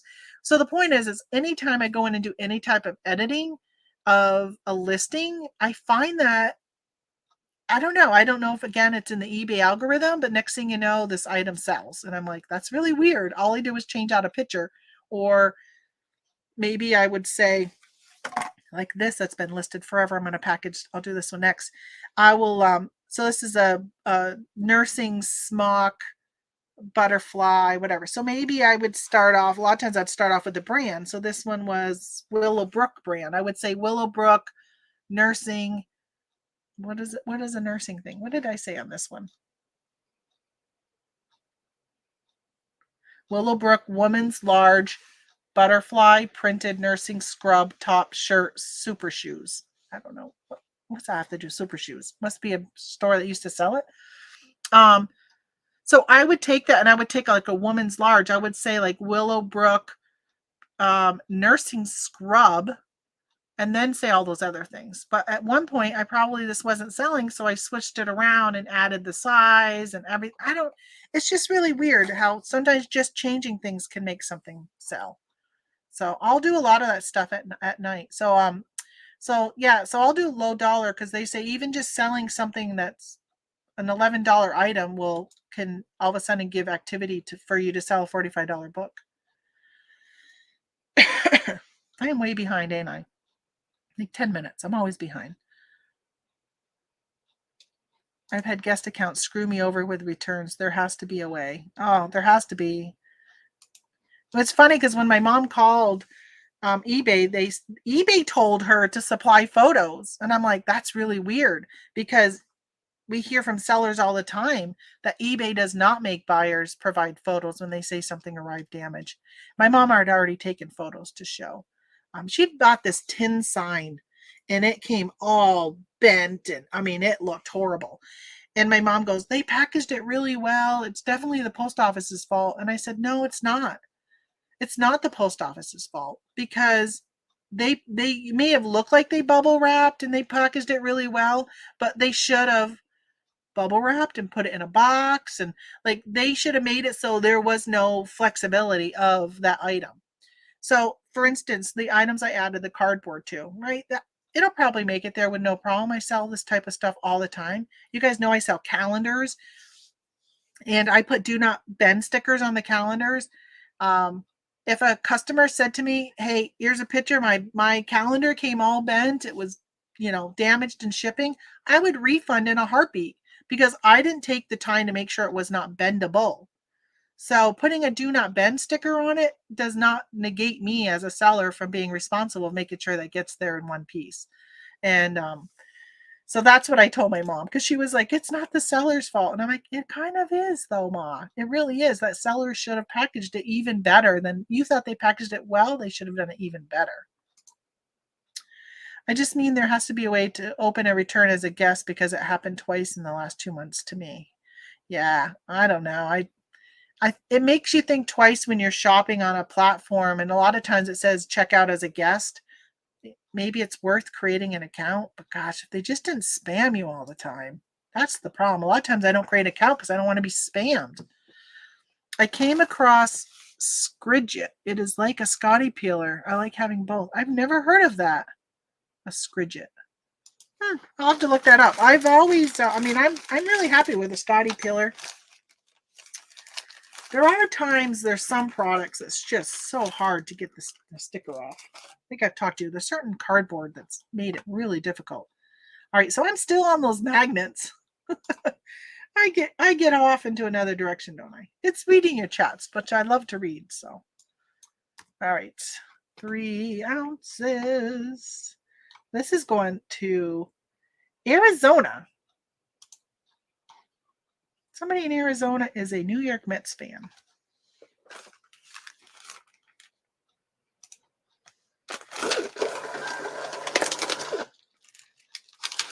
Why do you sound like you're getting all wrinkled back there, labels? Okay, there's that one. And let me take a sip here.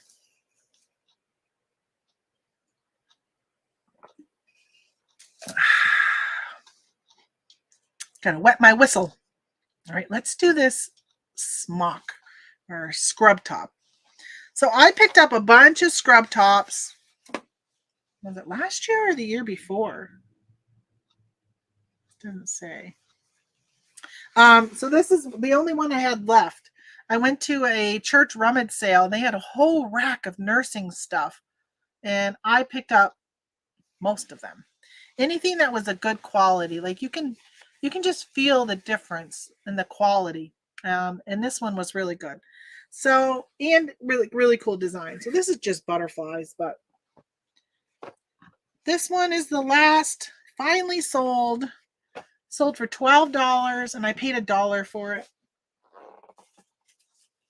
It may have been in 2020, because I think there was part of me that felt really guilty buying nursing stuff at a time when the CV was such a large issue, and I was like, oh, all these poor nurses and what they were working, and just felt bad for them. But here I am buying all these scrub tops that they may have needed.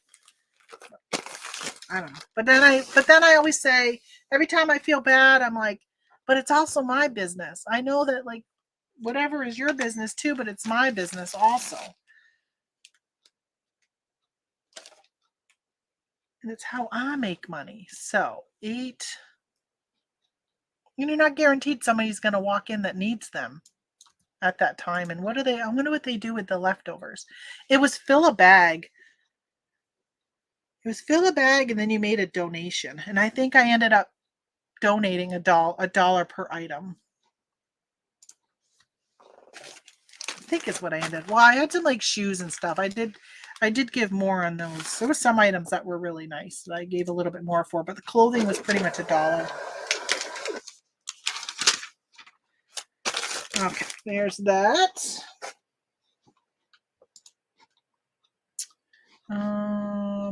Let's see. Let's do.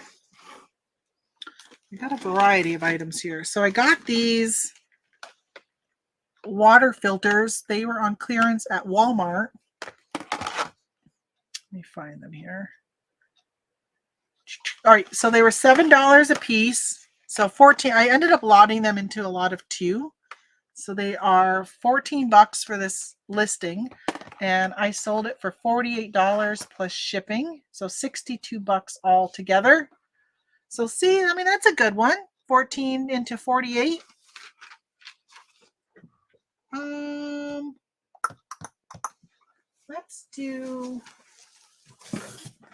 Let's use these shoebox again. I love selling scrubs. Weren't you in the nursing field, Vanessa? They're some of my best sellers. Prior to reselling.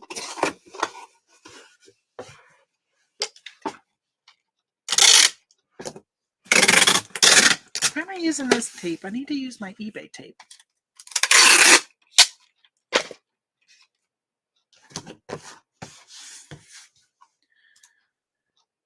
I think these platforms need to find a way to protect the sellers, especially on eBay. Refunds should only be allowed when the correct item is returned. Buyers should be required to upload photos. I agree. They should be. When you're saying something is damaged, you should show how it's damaged.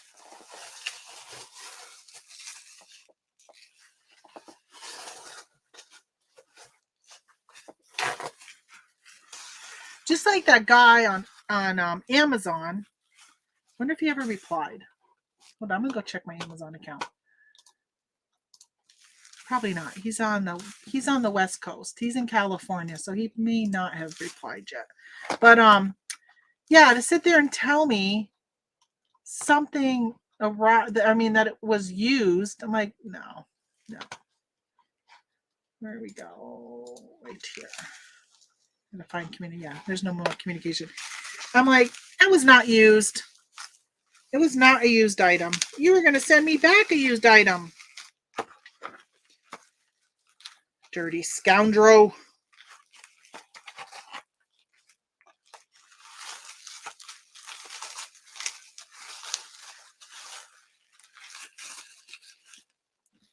I'll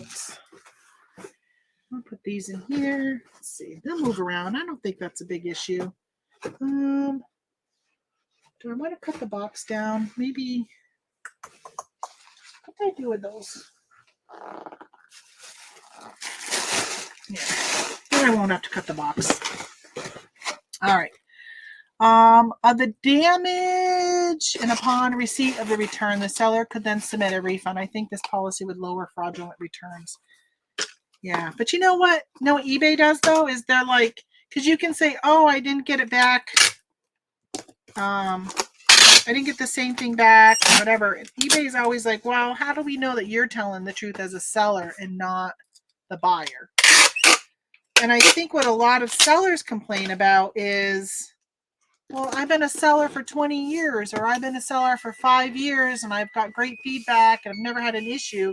And this buyer just opened their account a month ago, or maybe I'm their first purchase. So in that case, eBay should, they say that they're going to look at a seller's past history and side with the seller. I think that's why they pretty much tell you to take the item back, and then if it comes back different, to talk to them. But it's hit or miss, isn't it? I guess I'd rather do a 50-50 chance and talk to eBay and hope that they reimburse me. But a lot of times they reimburse this buyer, the buyer also. So it comes out of eBay's pocket, which in the long run comes out of our pocket, because then the fees go up. So even if you're like, oh, that's all right, it didn't come out of my pocket, it came out of eBay's, the buyer still got rewarded for scamming. And then in the long run, you'll pay for it because your fees are going to go up. Yes, I have an X-ray tech degree that I've never used. Okay, I thought so. For some reason, I thought I had twins instead. Yes, because I was saying that's like my sister. She's an X-ray tech, and she's got twins. Oh, you know what? You know what I was going to do today? Shoot. So, I don't know if any of you saw on my Instagram, I posted maybe like a month ago. I had gotten my reward check from Capital One, because I have like a cash back, and I cashed in my points and got like, I don't know, $1,200 check or something. And I was thinking the other day that, I really need to just start using Pirate Ship for all of my shipping and not doing eBay, even though eBay at times is cheaper. Because then I would pay with my credit card and I'd always get at least 2% cash back. I was going to do that today and I forgot. I've been printing from eBay. So I'm going to look at this one. It's a weird name. Here you are. I have like weird characters in their name. Oh, you know why? It's because they got parentheses. But in eBay, it doesn't. It shows it as a box, like a square. It's very weird. All right, what do we got here? 15.75. 15.7. I'm just rounding. Oh, scale reset. It turned off on me. Why do you do that all the time? 1, 4. It rates. Every single time, Tamara, that's what happened to me with returns that buyers appeal. Yeah, it's so frustrating because they're giving in. They're giving in to them. All right, priority mail is $10.96. UPS ground is $8.95. So I would say it's going to Florida. Wow, I can't believe it's $10.96 to ship this. I might go UPS. Let's see what they paid. Oh yeah, it's only 1.3 pounds. Why is it so? See, $10.96, but it's $10.64 through eBay. That's interesting that it's so expensive. Isn't that? Doesn't that seem like a lot? It's just barely over a pound, and it's $10.96. So I got to go to UPS anyhow. I think I might repackage this and put it in another box and go UPS. Make my UPS drive worth it.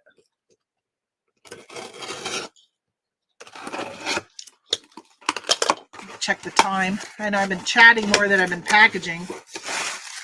Hopefully you guys don't mind all my chatting. Because I'm sure there's people that are here that are like, listen, I'm here just for your packaging. Shut your trap hole so I can just see what you sold. Not make me be here for so long. I think I have. Oh, here's one. a box right here. An eBay box. And I can go the UPS with this one.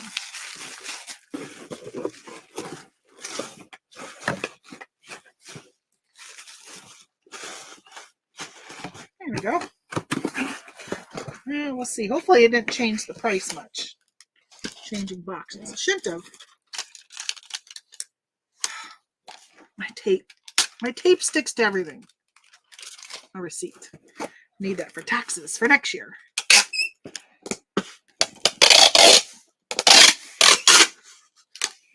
I'll tell you one thing. It'll be so much nicer next year when we get all those 1099s. It'll be so much easier than me having to. Well, I guess maybe not, right? If it doesn't equal what your 1099 says, which I can never get eBay theirs to equal what my reports and stuff say. All right, so this is 1/6. Oh, it's a little bit bigger. Let me go back and change. Previous step. 1/6. And this box is a, oh geez, why you gotta be like a point whatever?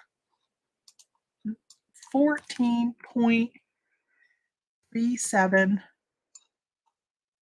7.12, and a 5.12. All right. It rates. I wonder if I should add insurance on this. How much insurance is included for the UPS? Let's see if it says anywhere on here. $100 insurance included. Okay, that's good. Yeah, still $8.95. I'm going to go with UPS. Even though they paid for priority. I should have looked to see when is this expected to get there.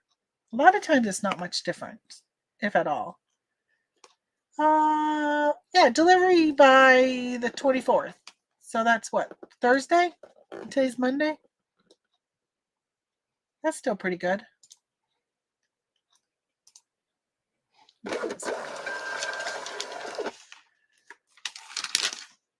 Okay. Heading to Florida. Here's another UPS. That's good. Now I don't feel like it's such a waste of time to drive all the way out there. It's only like 5 miles away. Yeah, eBay refunds them out of eBay's, aka our money. Right, exactly. Oh, I hate that. Oh, thanks, Jane. I'm here for your chatting and packaging. I know. Hey, gotta run. See you later, Holly. Hey, Carlene, you made it in. Howdy, howdy. Griff used to field similar complaints. Then to summarize, he would say, if there are no buyers and there are no sellers. I know. But does a seller, if there were no buyers, but we don't want bad buyers, right? I mean, what good is a bad buyer? If there were only bad buyers, there would be no sellers because sellers would leave because they would literally be losing money. So, yeah. If you're a new seller, or if you're a new buyer and you're scamming, I don't care. Let them leave. All right, so I got a customer who bought 2 items and they paid for them separately. Why don't you pay for them together? Because that means they paid shipping for both. Let's make sure they're going both to the same location because I'm going to combine them. Let's see. Yep, same address. Same address. Christina, you must have a lot of money because you should have paid for these. Yeah, you bought them even at the same time. So it's not like you bought one and then said, oh, I'm going to go back. All right, so I sold these are planner inserts. You get these at Hobby Lobby. And this one. So they're 2 planner inserts that this customer bought, both of them. So this one I paid $4. This one I paid $5. And this one I sold for $14 and this one for $15. So $10 markup on both of them. And they bought them together. So I'm going to do these in a flat rate envelope.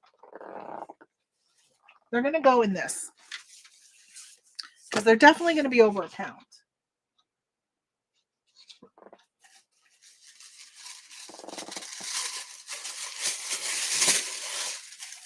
My tissue. Sorry, you got to hear my tissue. It's probably loud. And these are big pieces because I didn't cut these down yet. Normally I take these big ones and I'll cut them. But I actually purposely grabbed it because they are bigger. And I'm going to fold you over. And fold you over. Just like wrapping a present. I'm going to tape that. And tape that. I've been watching so much Netflix lately. Oh my goodness. I just started watching Inventing Anna. If anybody has watched that, it's like a true life story of somebody named Anna. So I put my my little stickers I had made from Vistaprint. So those are planner stuff. So I might as well send her a planner sticker. Right. These flat rate envelopes have become my best friends with stuff like this. Okay. All right. I'm going to get you to, there we go. There we go. So you are allowed to use one piece of tape on a Party Meal envelope.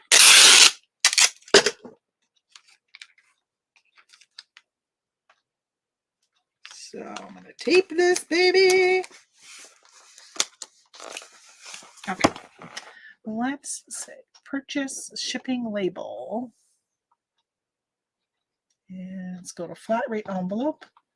So they paid, oh, they paid for a flat rate envelope on this one, but the small one they didn't. Do you guys ever refund shipping? I never do. Should I go back to that second one and refund her what she paid for shipping since I am sending them in the same package? You know what I might do is see how often does this person shop on eBay. If they've got a lot of feedback, let's see what they got. 110. Let's see how long they've been around. Since 2012.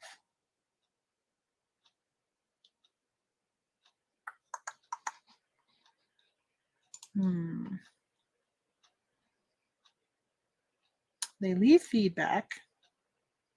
They've only left positive feedback. So perhaps I should go and see. Let me see how much they paid on that other item. Perhaps, even though I don't normally do this, I don't normally refund shipping. What did they pay? $6.28. I think I should refund that. I'm going to do that. Let me grab, oh, it's already gone. Hold on. All orders. I got to go grab the tracking number and put it on this item.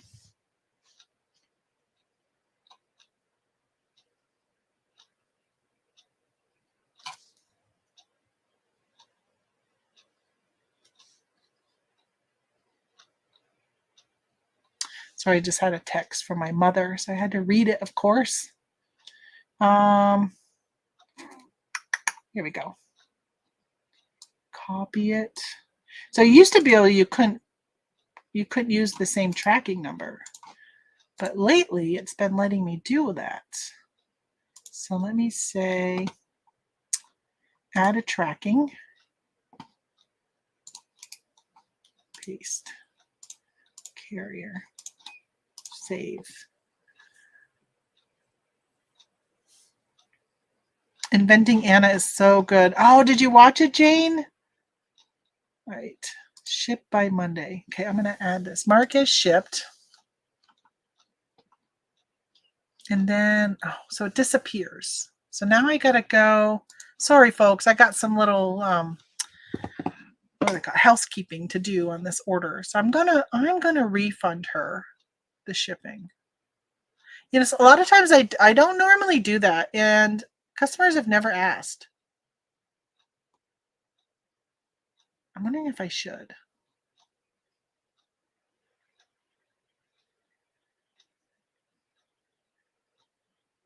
She paid $6.28.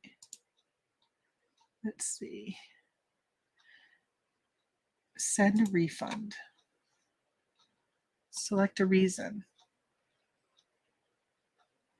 Shipping discount. Oh, they even give you they give a thing called shipping discount. Refund $6.28.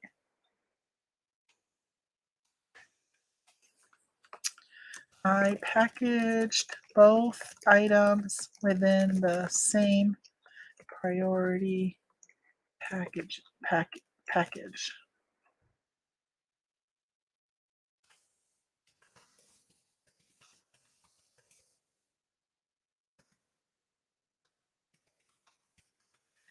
Here's what you paid for this item.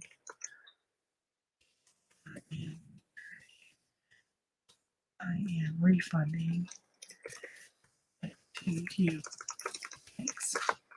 Okay. Hopefully she'll come back next time she needs planner stuff. I think that's probably one reason why I'm doing it for planner stuff also. I'm hoping that she'll remember that I refunded this, and then they will come back to me every year when they need a planner or planner related items. Oh, that's good they have it called shipping discount. I like that. It's too bad they didn't realize that she already had an order with me, though. That hasn't been fulfilled in 30 seconds. I finished the season. I'm looking forward to the next one. Yeah, I think I'm on episode 5. I've never refunded shipping, and same as you, no one has ever asked. Yeah, I don't know. I just did it, though. I think that might be the first time I've ever done it. I've had people ask if I combine shipping. Usually if it's over $4 difference between retail shipping and what they paid, I will refund it. Yeah, I never refund. If somebody pays what's been quoted on buying one item and I save money, I never refund on that. Like, for instance, international shipping, I always make money with my international shipping. And because I use the pirate ship simple export rate, and they're paying the like eBay or the Etsy international rate, and I always make money, and I've never refunded ever. But in this case, like combine, I'll have people ask me if I combine shipping, and I'll be like, yeah, I combine shipping. Just add it to your cart and then check out. Or I will set up something specifically for them, or if they're like, especially if we're communicating actively, like live type of thing, I will say, yeah, I'll go in right now and make these 3 as free shipping, and this one will have only the shipping added to it, so they can add them all to their cart and ship out. So I do that a lot. And yeah, I shouldn't say a lot, because I don't have a lot of people buy multiple items. But I don't refund for my eBay seller discounted shipping. Yeah, I don't. I think I pass it on, though. I think I clicked a box that passes on your eBay shipping discount. You kind of have to do that to compete with some of the niches. So I sold this Fireball cinnamon whiskey mug, which I got to tell you, oh, you know what? Okay, I'm not going to answer you, but I need to talk to you. But I'm live on YouTube right now. The Kia dealership is calling me that I need to talk to.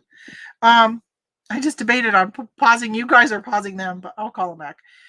So I sold this. It has this whole like trademark thing about Fireball. I saw this. Where did I get this? At a thrift store for 75 cents. And I'm like, somebody's going to want this Fireball whiskey mug.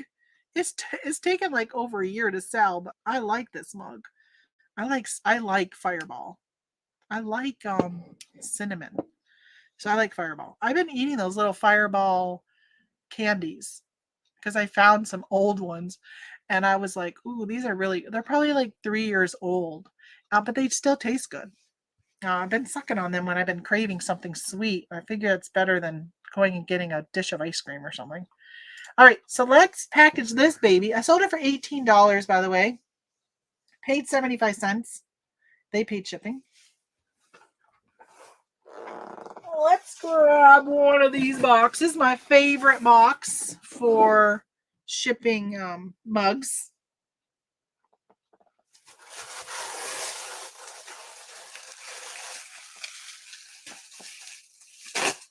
Did you guys hear about that plane crash this morning in China?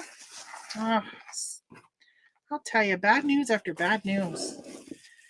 Hey, good morning, Charlie Brown. Charlie Brown. Charlie Brown. Man, you must have had such a hard time growing up with the name Charlie Brown.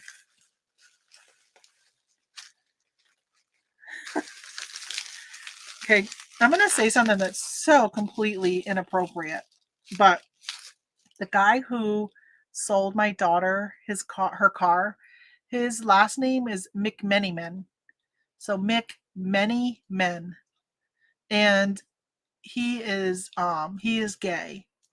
And all I wanted to say to him is, you must have had, if he was gay through high school, he must have had such a hard time with a last name that has many men in it being gay. I mean, I can't even imagine the jokes that he probably had to endure.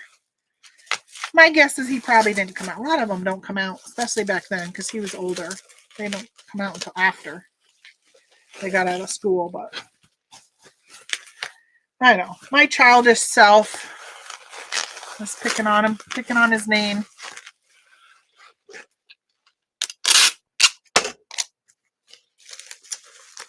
I have a friend from high school who daughter-in-law is in labor today. And I am so excited for them to become grandparents. I've got to live through my friends having grandkids, since my children are not going to have grandkids. Not going to have grandkids. They're not going to have kids. They won't have grandkids either. Oh, by the way, I didn't show you. I put bubble around the handle specifically, and then I put more bubble around the whole thing. I don't, I think the handle is probably the most common thing that probably breaks. So I like to give it a little extra. I feel like it needs more though. Remember that stuff my mama gave me? This stuff?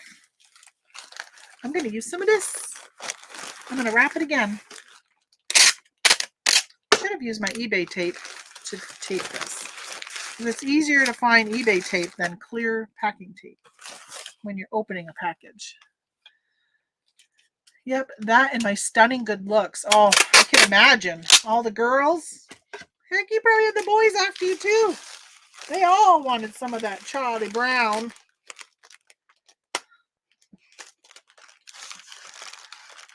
All right, let's see. I'm going to see if I can bend that. Will you stay like that? Because that would be really good. You know what? I really want to put more on that handle. I'm not liking the handle.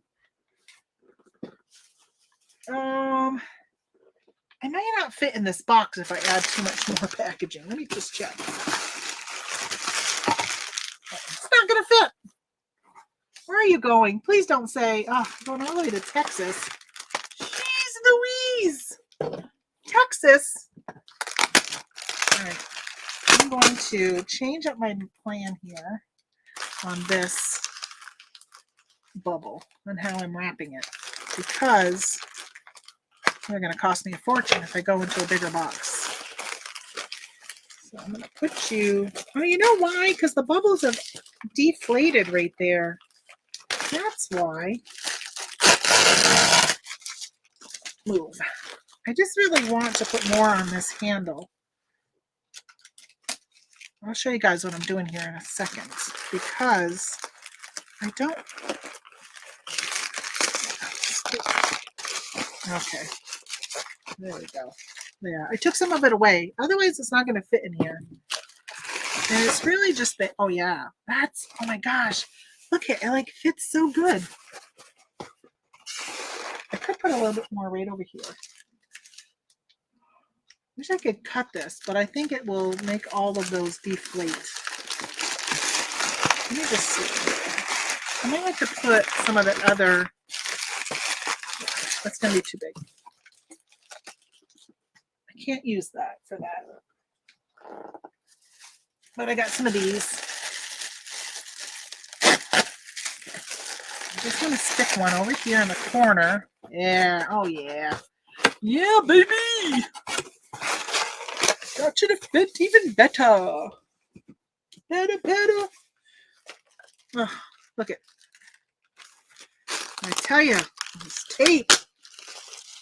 What are you doing to me, tape? You're sticking on everything.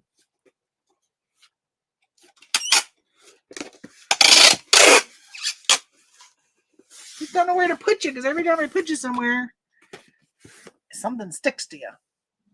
Where is the support group for no grandkids? I know, Michelle. I think I've told you guys before that my daughter had made a comment about respecting her wishes. And I'm like, you got to respect not that I would ever want her to have children if she didn't, but she needs to respect my mourning that I'm not going to have grandkids. Like, that's something I've always looked forward to as a parent, was that being a grandparent someday. It's definitely challenging knowing that I'm not going to be a grandparent. And just thinking about like the next generation, that this is it for my husband and I. Like, there's not another generation beyond my kids. It's sad. All right, 1064. Let's go check pirate ship. There's got to be a cubic option that's better. It's got to be better than this one. All right, so Timothy in Texas. Let's go find you over here. Timothy. Oh, here you are. Here you are. You are a 776, and you are 1 pound, 9 ounces. Probably going to come up as UPS being cheaper, which would mean I'd have to change boxes. Oh, yes. UPS ground is $10. 1012 cubic would be 1096. And what was eBay? 1064. Guess who's going to go with 1064? This chickie. Because it's just not worth the very small savings for me to have to repackage it, right? Save 50 cents. My tummy is growling. I'm hungry.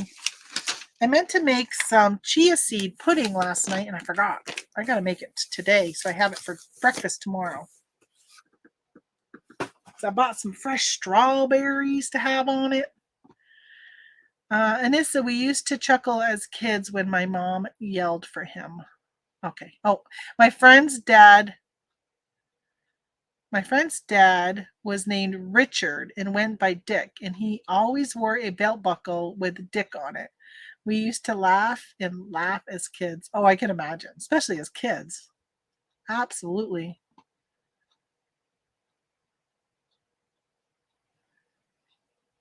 For the handle, I cut up a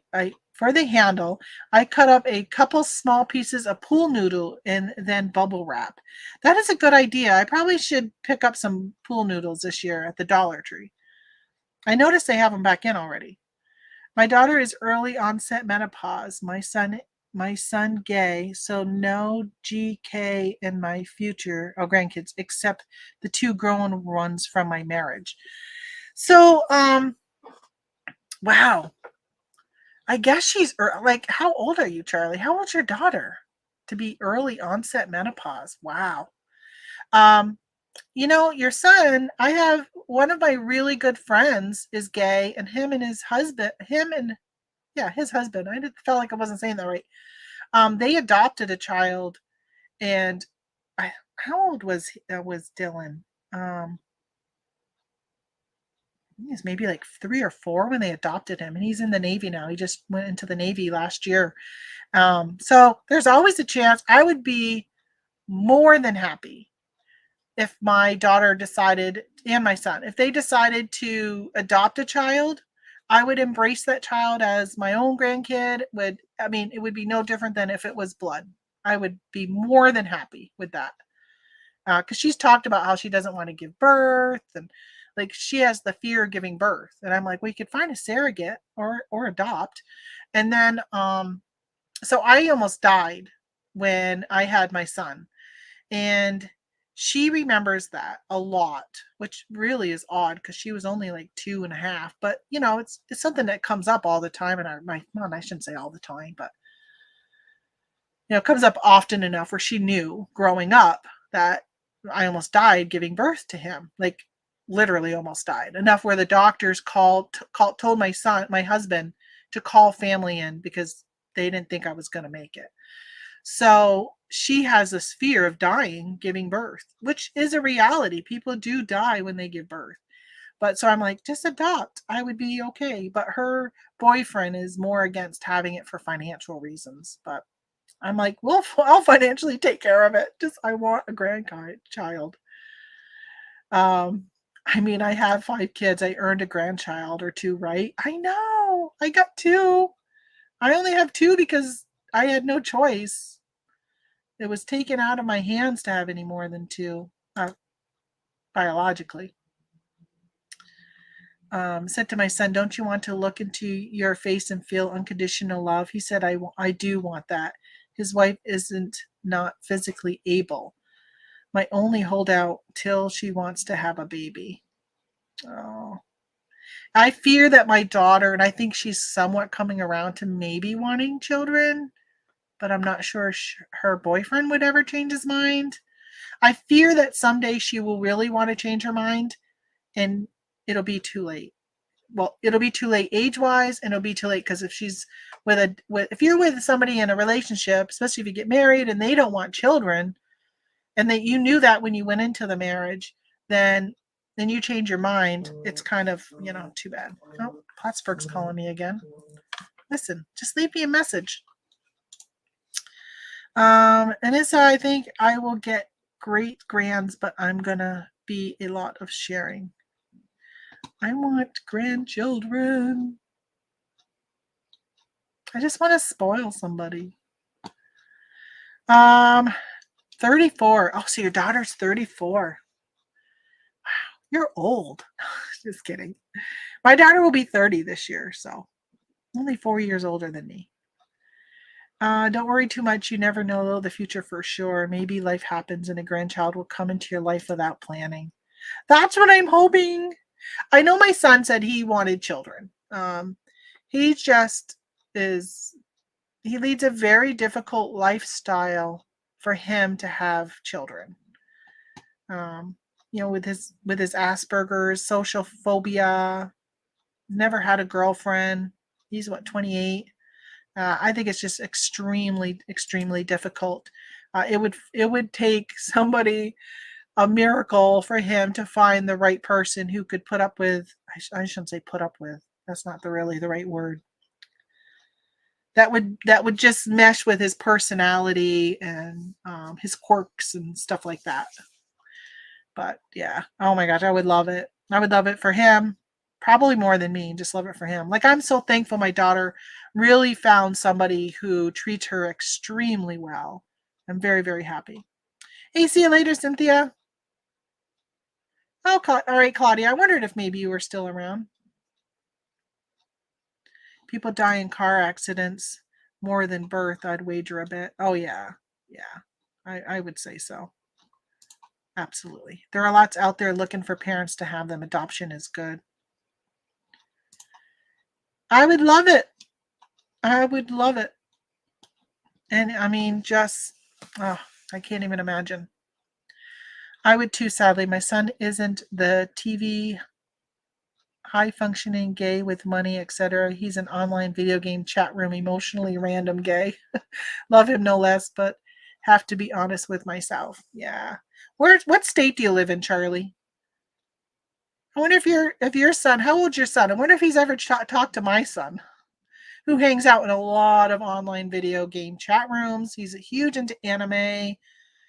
Besides working, that's all he does. He works, comes home, and gets into his video stuff. And that's pretty much where he lives in his life. But he does work 12-hour days, then he gets to fit in sleep. So it can happen. Watch Doc Martin. Oh, maybe I should watch Doc Martin. 5 kids, I know. 5 kids. Jeez. I don't know. Okay, so let me get back to packaging. my stomach is saying, feed me. And I'm saying, you're not eating until I'm done what I'm doing. All right, I sold this vest. So as I've been losing weight, I will admit I have taken an Adidas shirt out of my stock that I had listed because I was like, oh, I think I might fit into this now when I was doing my inventory. And it did. It fit me. I wore it to PT last week. So there's other things in my stockage here that I'm selling that I'm like, when I get down to that size, I'm going to come and take that item. This was one of those. I don't know why I like this. I bought it for $2 at a garage sale. Probably was last summer. And it didn't sell. And I kept thinking, why isn't this not selling? And when I saw it during inventory, I thought, this is one I'm going to pull out. So it's a vest.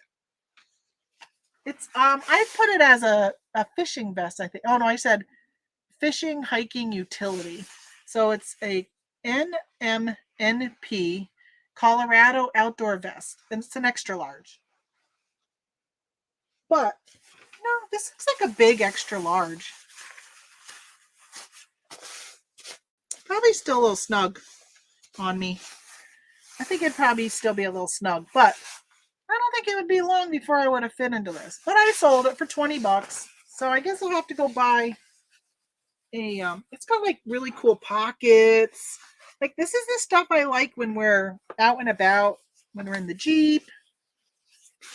Oh, I put it on the floor. It's got lint and stuff on it from being on the floor. I like this vest. I'm like, why are you lasting so long? I think it was lasting long for me to buy. Or for me to take it. Well, Brett is getting it. Let's see, Brett. I think this feels like it's going to be less than a pound. So I'm going to try one of these. I'm going to try this and see. I think that's a cool. I love to see what people come up with for usernames. I like his username. Okay. Let's see. Before I go close it, let's see if it's over a pound. I feel like first of all, I got too much crap on my desk. I can't weigh it. Oh, it is over a pound. Ooh, okay, you're not going in one of these then. Let's see how far you're going. That'll decide on what I put it in next. Oh, you're going all the way to Washington. You are going in a flat rate, baby. You're going to go in a flat rate. Let's get you rolled up. Let's fold you and fold you in half. And now I'm going to roll you. Roll you like a Tootsie Roll.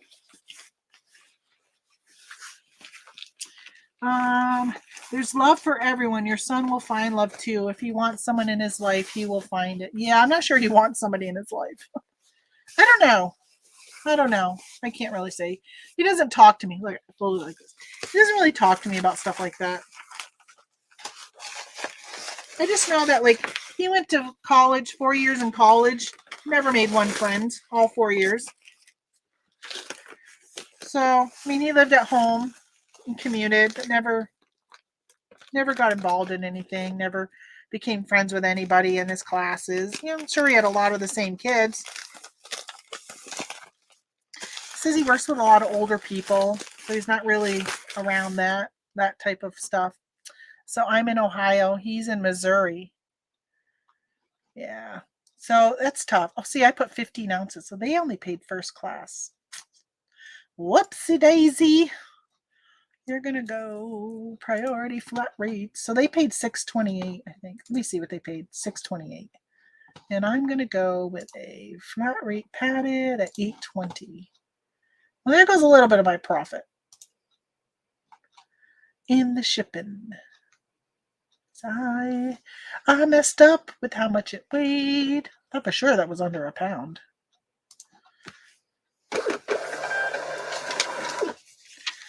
I'm an hour from Erie. Okay, can't wait for the new season. Sad that it's the last. Uh-oh, what are you guys talking about? Do I even want to know? Oh, Doc Martin. I gotta watch that.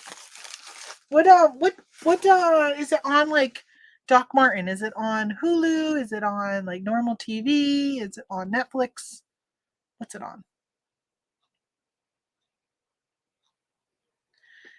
I mean, typical that men don't want babies, and then on the end marriage ends and they same men will have babies with their new wives. I've seen many times. Yeah, because I wonder if they regret it. I know that my with the age, especially now with inflation the way it is, I know that finances is a huge, huge reason that my daughter and her boyfriend don't want children. Um, and of course, and just the world itself is so unstable right now, and that confuses them and scares them, which I understand that too. And if there's a lot in that generation that don't want children, a lot of 30-year-olds don't want children. I sold one of each of these. I've only got a couple left. 5 total left of these. I paid 72 cents a piece, so $1.44, and I sold them for 20 bucks.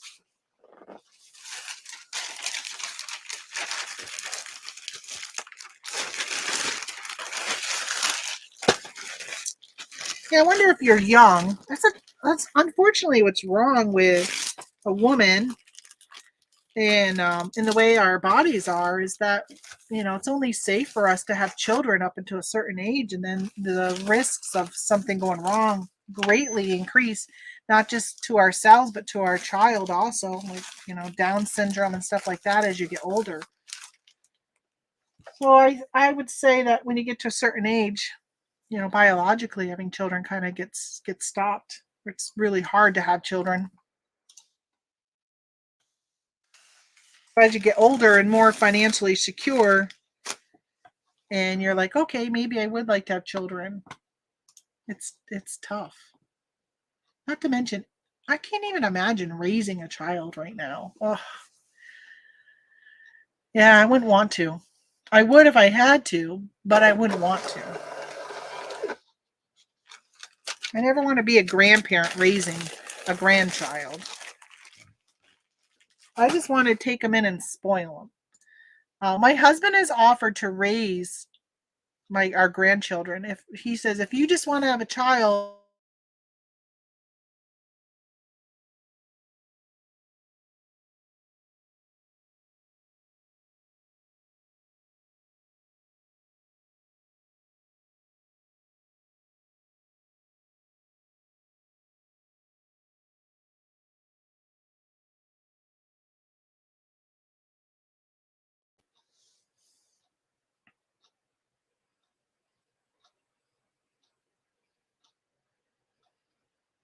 okay. Am I back? Internet went out again. So I just stopped talking while I waited for it to catch up. I think it's back. All right. Congratulations for fitting in your new Adidas shirt. Thank you. It's been nice. An hour from Erie.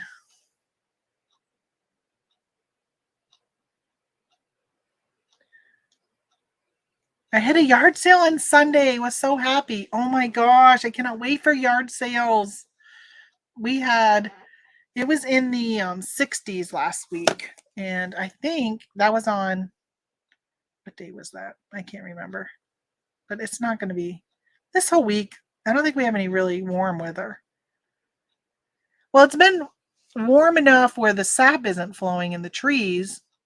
Yeah, it's 42 right now. But the problem is it hasn't. See, it's going to get to 28. Was that last night or is that tonight? Let's see. Okay, it's going to get cold tonight. So that's good. That'll help our maple syrup. But it hasn't been getting very cold at night. It's been getting only into like 38, 39, and it's only been in the 40s during the day. So it's staying pretty consistent. But you have to have really cold nights, below freezing nights, and then warm days for the sap to flow. So haven't had very good sugaring season this year because of it. But it looks like it's going to be in the 40s most of this week. Thursday, it's going to be 53. Next week, Sunday, it's going to be 34. And then 33 on Monday. So it's still not really spring. I mean, I like 60s and 70s. But look, we got not very much sun either. Right? A lot of days of clouds and rain. Not very good weather.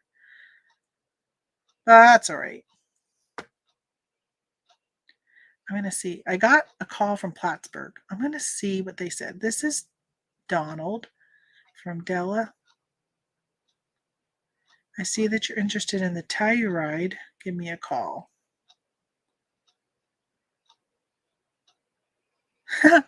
Two people from the same dealership have called me.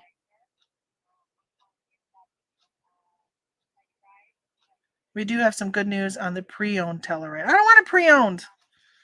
I was hoping they were just going to say, yes, we got some. That's funny that two called me. So the dealership is called Della, and they have Toyota and a Kia, I guess.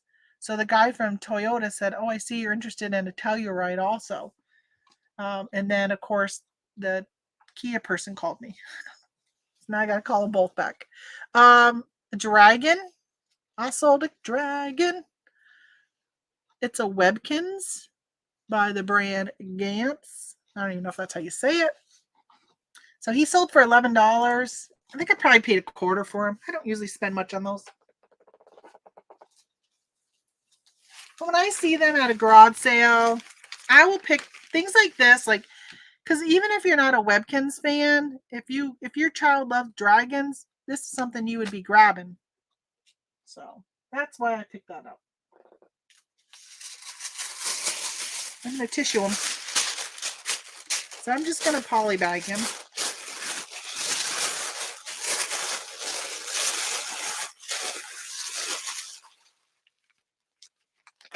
He's just going in here. Oh my gosh, he's going to Israel. Okay, well, let's see. Hold on a minute. Because, we were talking about feedback people, right? I'm his only feedback. He just joined March 18th. I'm his one and only purchase. What do you think about that, folks? Huh? All right. So, I guess if you're going to scam, would you scam for a stuffed animal?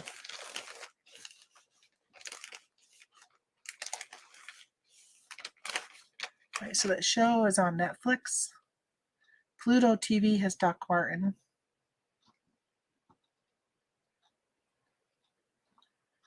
Oh, Jane, I don't know about where to find those. Nothing works around here. They used to have a yard sale app and it fed from Craigslist, but I think last year it stopped working.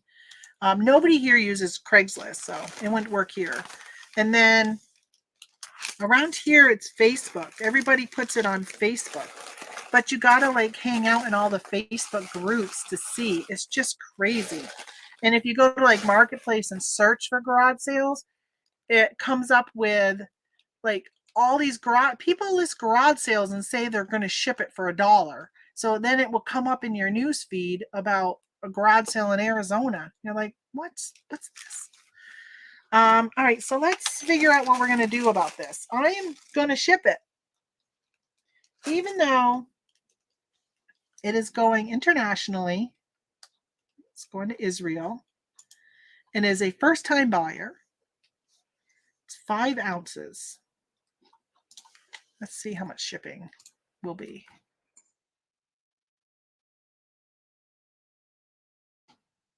I think I'm going to add, how much did he pay for it? I was going to add insurance, but you know what? He paid $11 for it.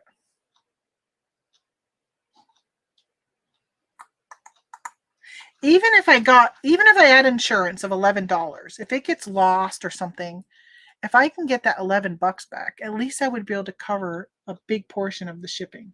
This person paid $25 in shipping. Wow, that's a lot. It's going to Jerusalem. I'm not sure I've ever shipped to Jerusalem before. I'm going to put in $36, which is the total of this. They don't usually cover shipping, but I'm going to put it anyhow. What are you shipping? Plush. 1, 11, and it weighs 4 ounces. I'll just say 5. Well, I'll say 4. 4.5. Let's see. Was there tax collected? No. Get rates.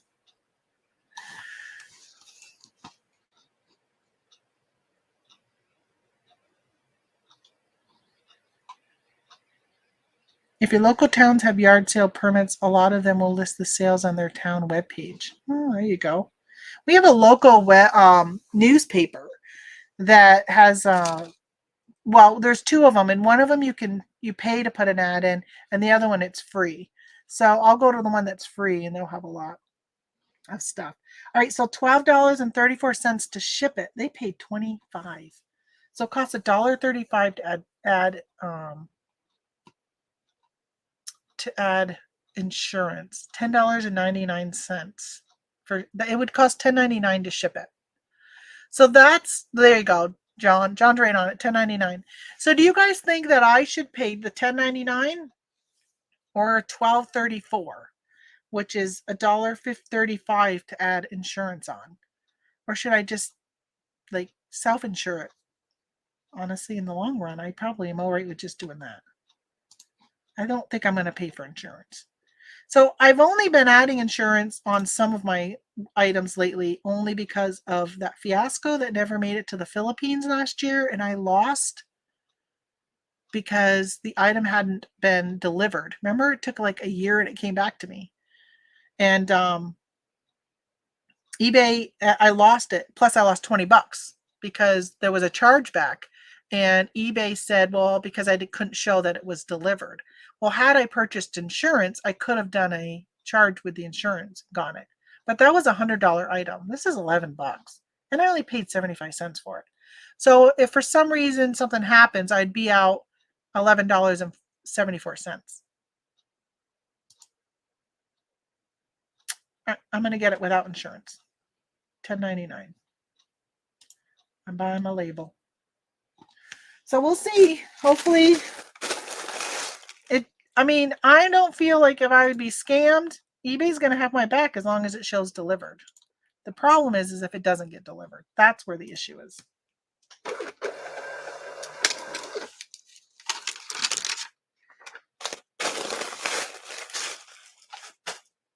Okay. Got that one. Got that one done.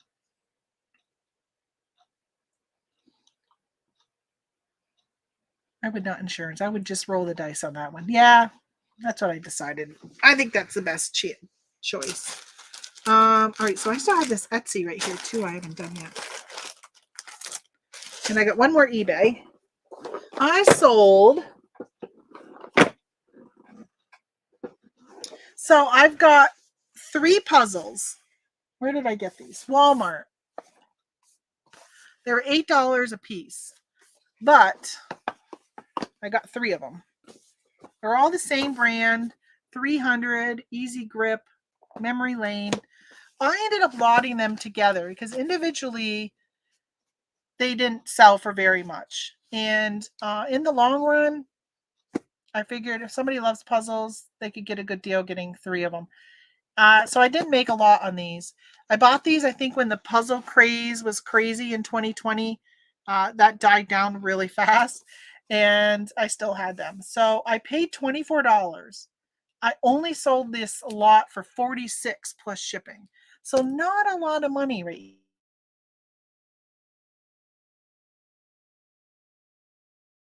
Internet, stop going away. Where's my measuring tape?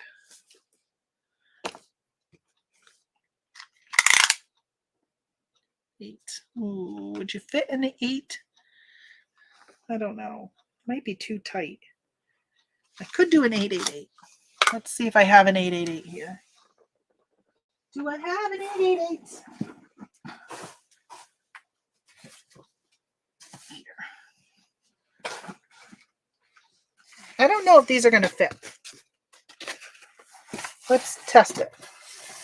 Oh yeah, baby, it fits in the 888. That's with no protection. So I'm not going to protect these. Let's do this. Let's do this.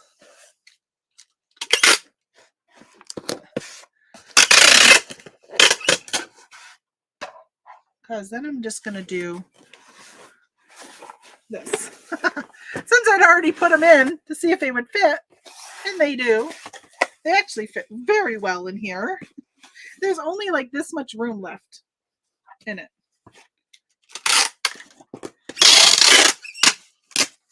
So 3 puzzles. Let's see. I mean, it can't really go any smaller in a box because they fit so perfect. They go up to like right here on the box. Okay, let's weigh it. 3 pounds, 9 ounces. What did I put in? Oh, I put in 3 pounds. Geez, another car dealer calling me. Go away. Go away. I'm busy. Okay, so I was off on this. I'm going to check and see. This might go pirate ship. I mean, UPS. So 921, Harold in Michigan. Alpina. All right, Harold. Let's try you. 8, 8, 8, 3, 9. Get rates. What did I say it was over here? 921. 921 on eBay.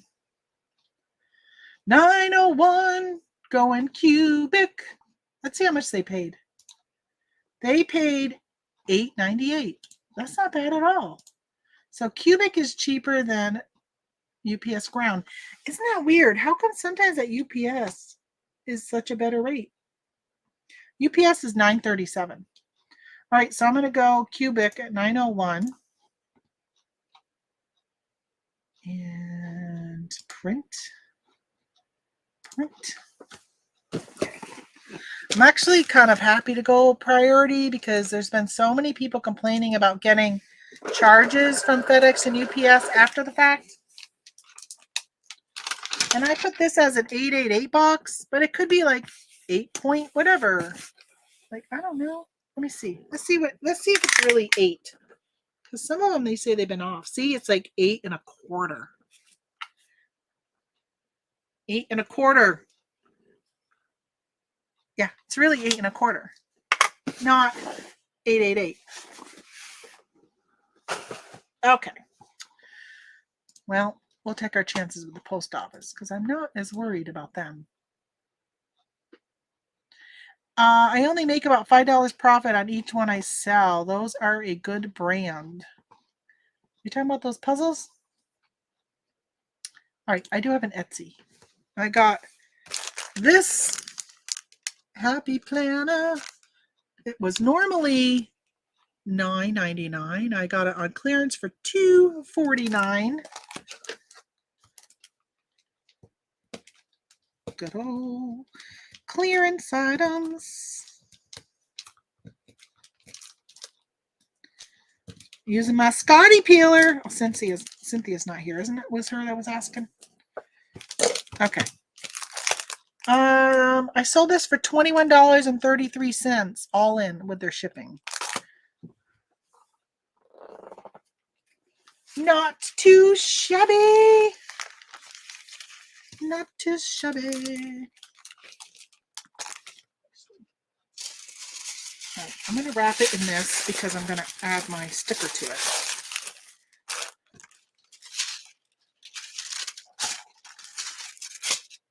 I'm going to add a planner sticker. Let's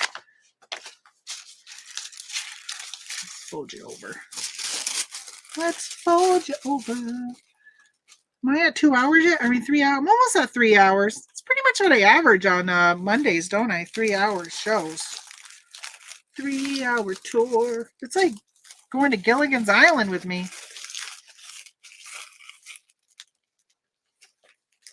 I get a lot more views when I do a Monday show than when I do Wednesday. Last Wednesday, I decided to go to the casino instead of doing a show with you guys, even though I said, I'll see you Wednesday last Monday. Wednesday morning, I woke up. I told my husband, I'm going to the casino. I'm not even shipping today. I'm going to be there right when they open at 9. And I was right at 9 o'clock. And you know what? They had so many machines not even like running, where they weren't even working. Okay, 7 ounces. I asked my mom if she wanted to go to lunch on Wednesday, because Wednesday is my father's birthday. And for those who don't know, my father passed away a little over 4 years ago. So I like to hang out with her on his birthday just so she's not sitting home moping.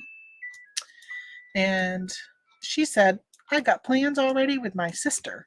So I'm glad somebody's going to keep her busy.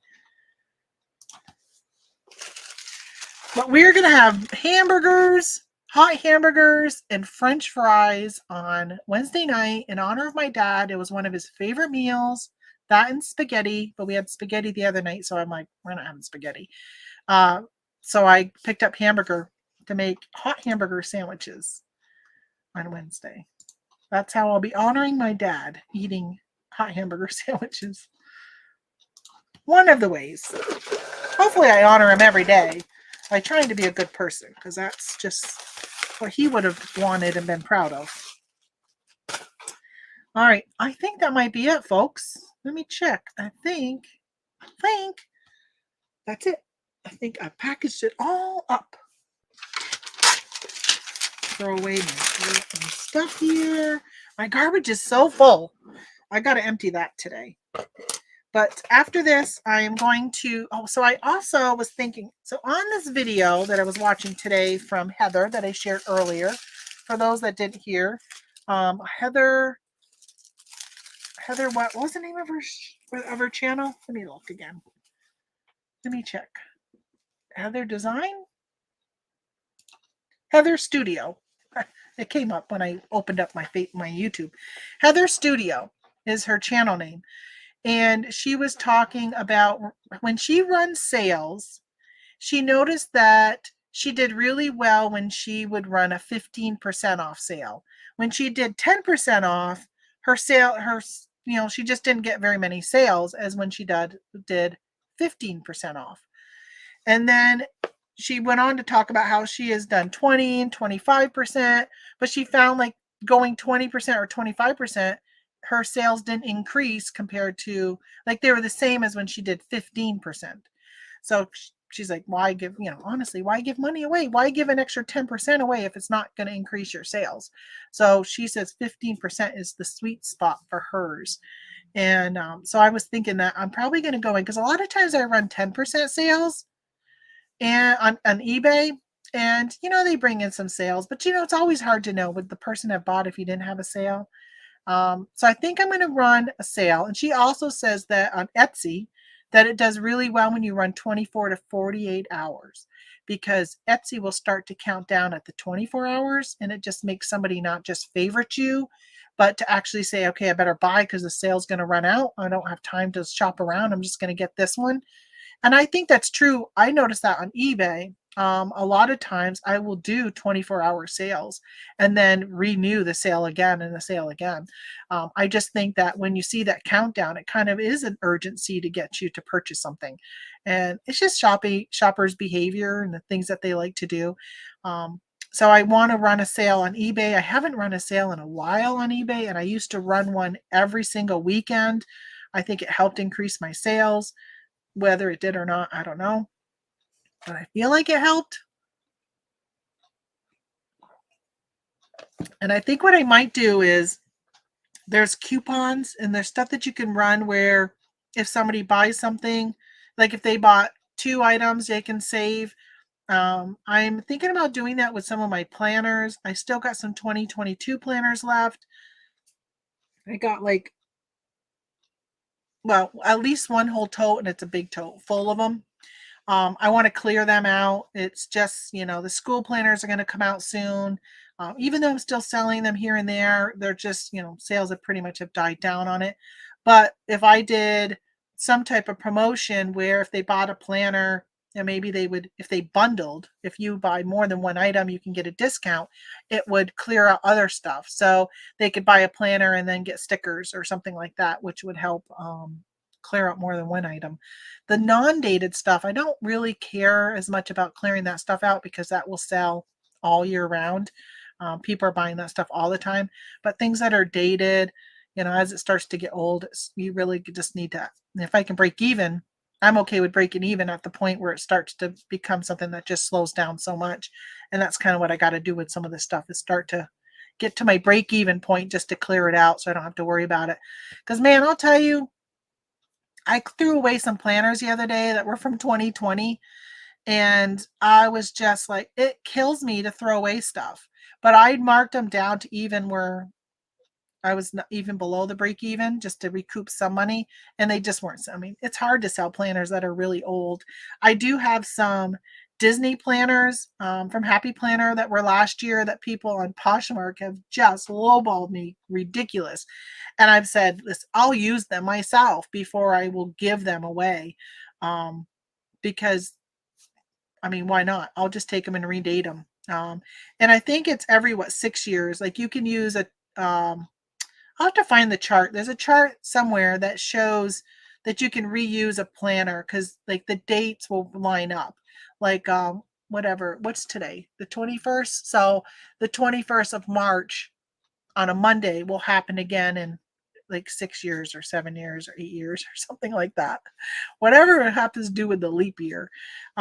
So it was hard, but these were like cheaper planners, so I threw those away. I think if I had like the Happy planners, which are, they sell brand new for like $40. Those I probably will just keep hanging on to them, and then I will just really market them that they line up with whatever year that it is. So if I have to hang on to them for 5 years, I have the space. I got all this space. I'm not as worried. And it's not like I got a ton of them.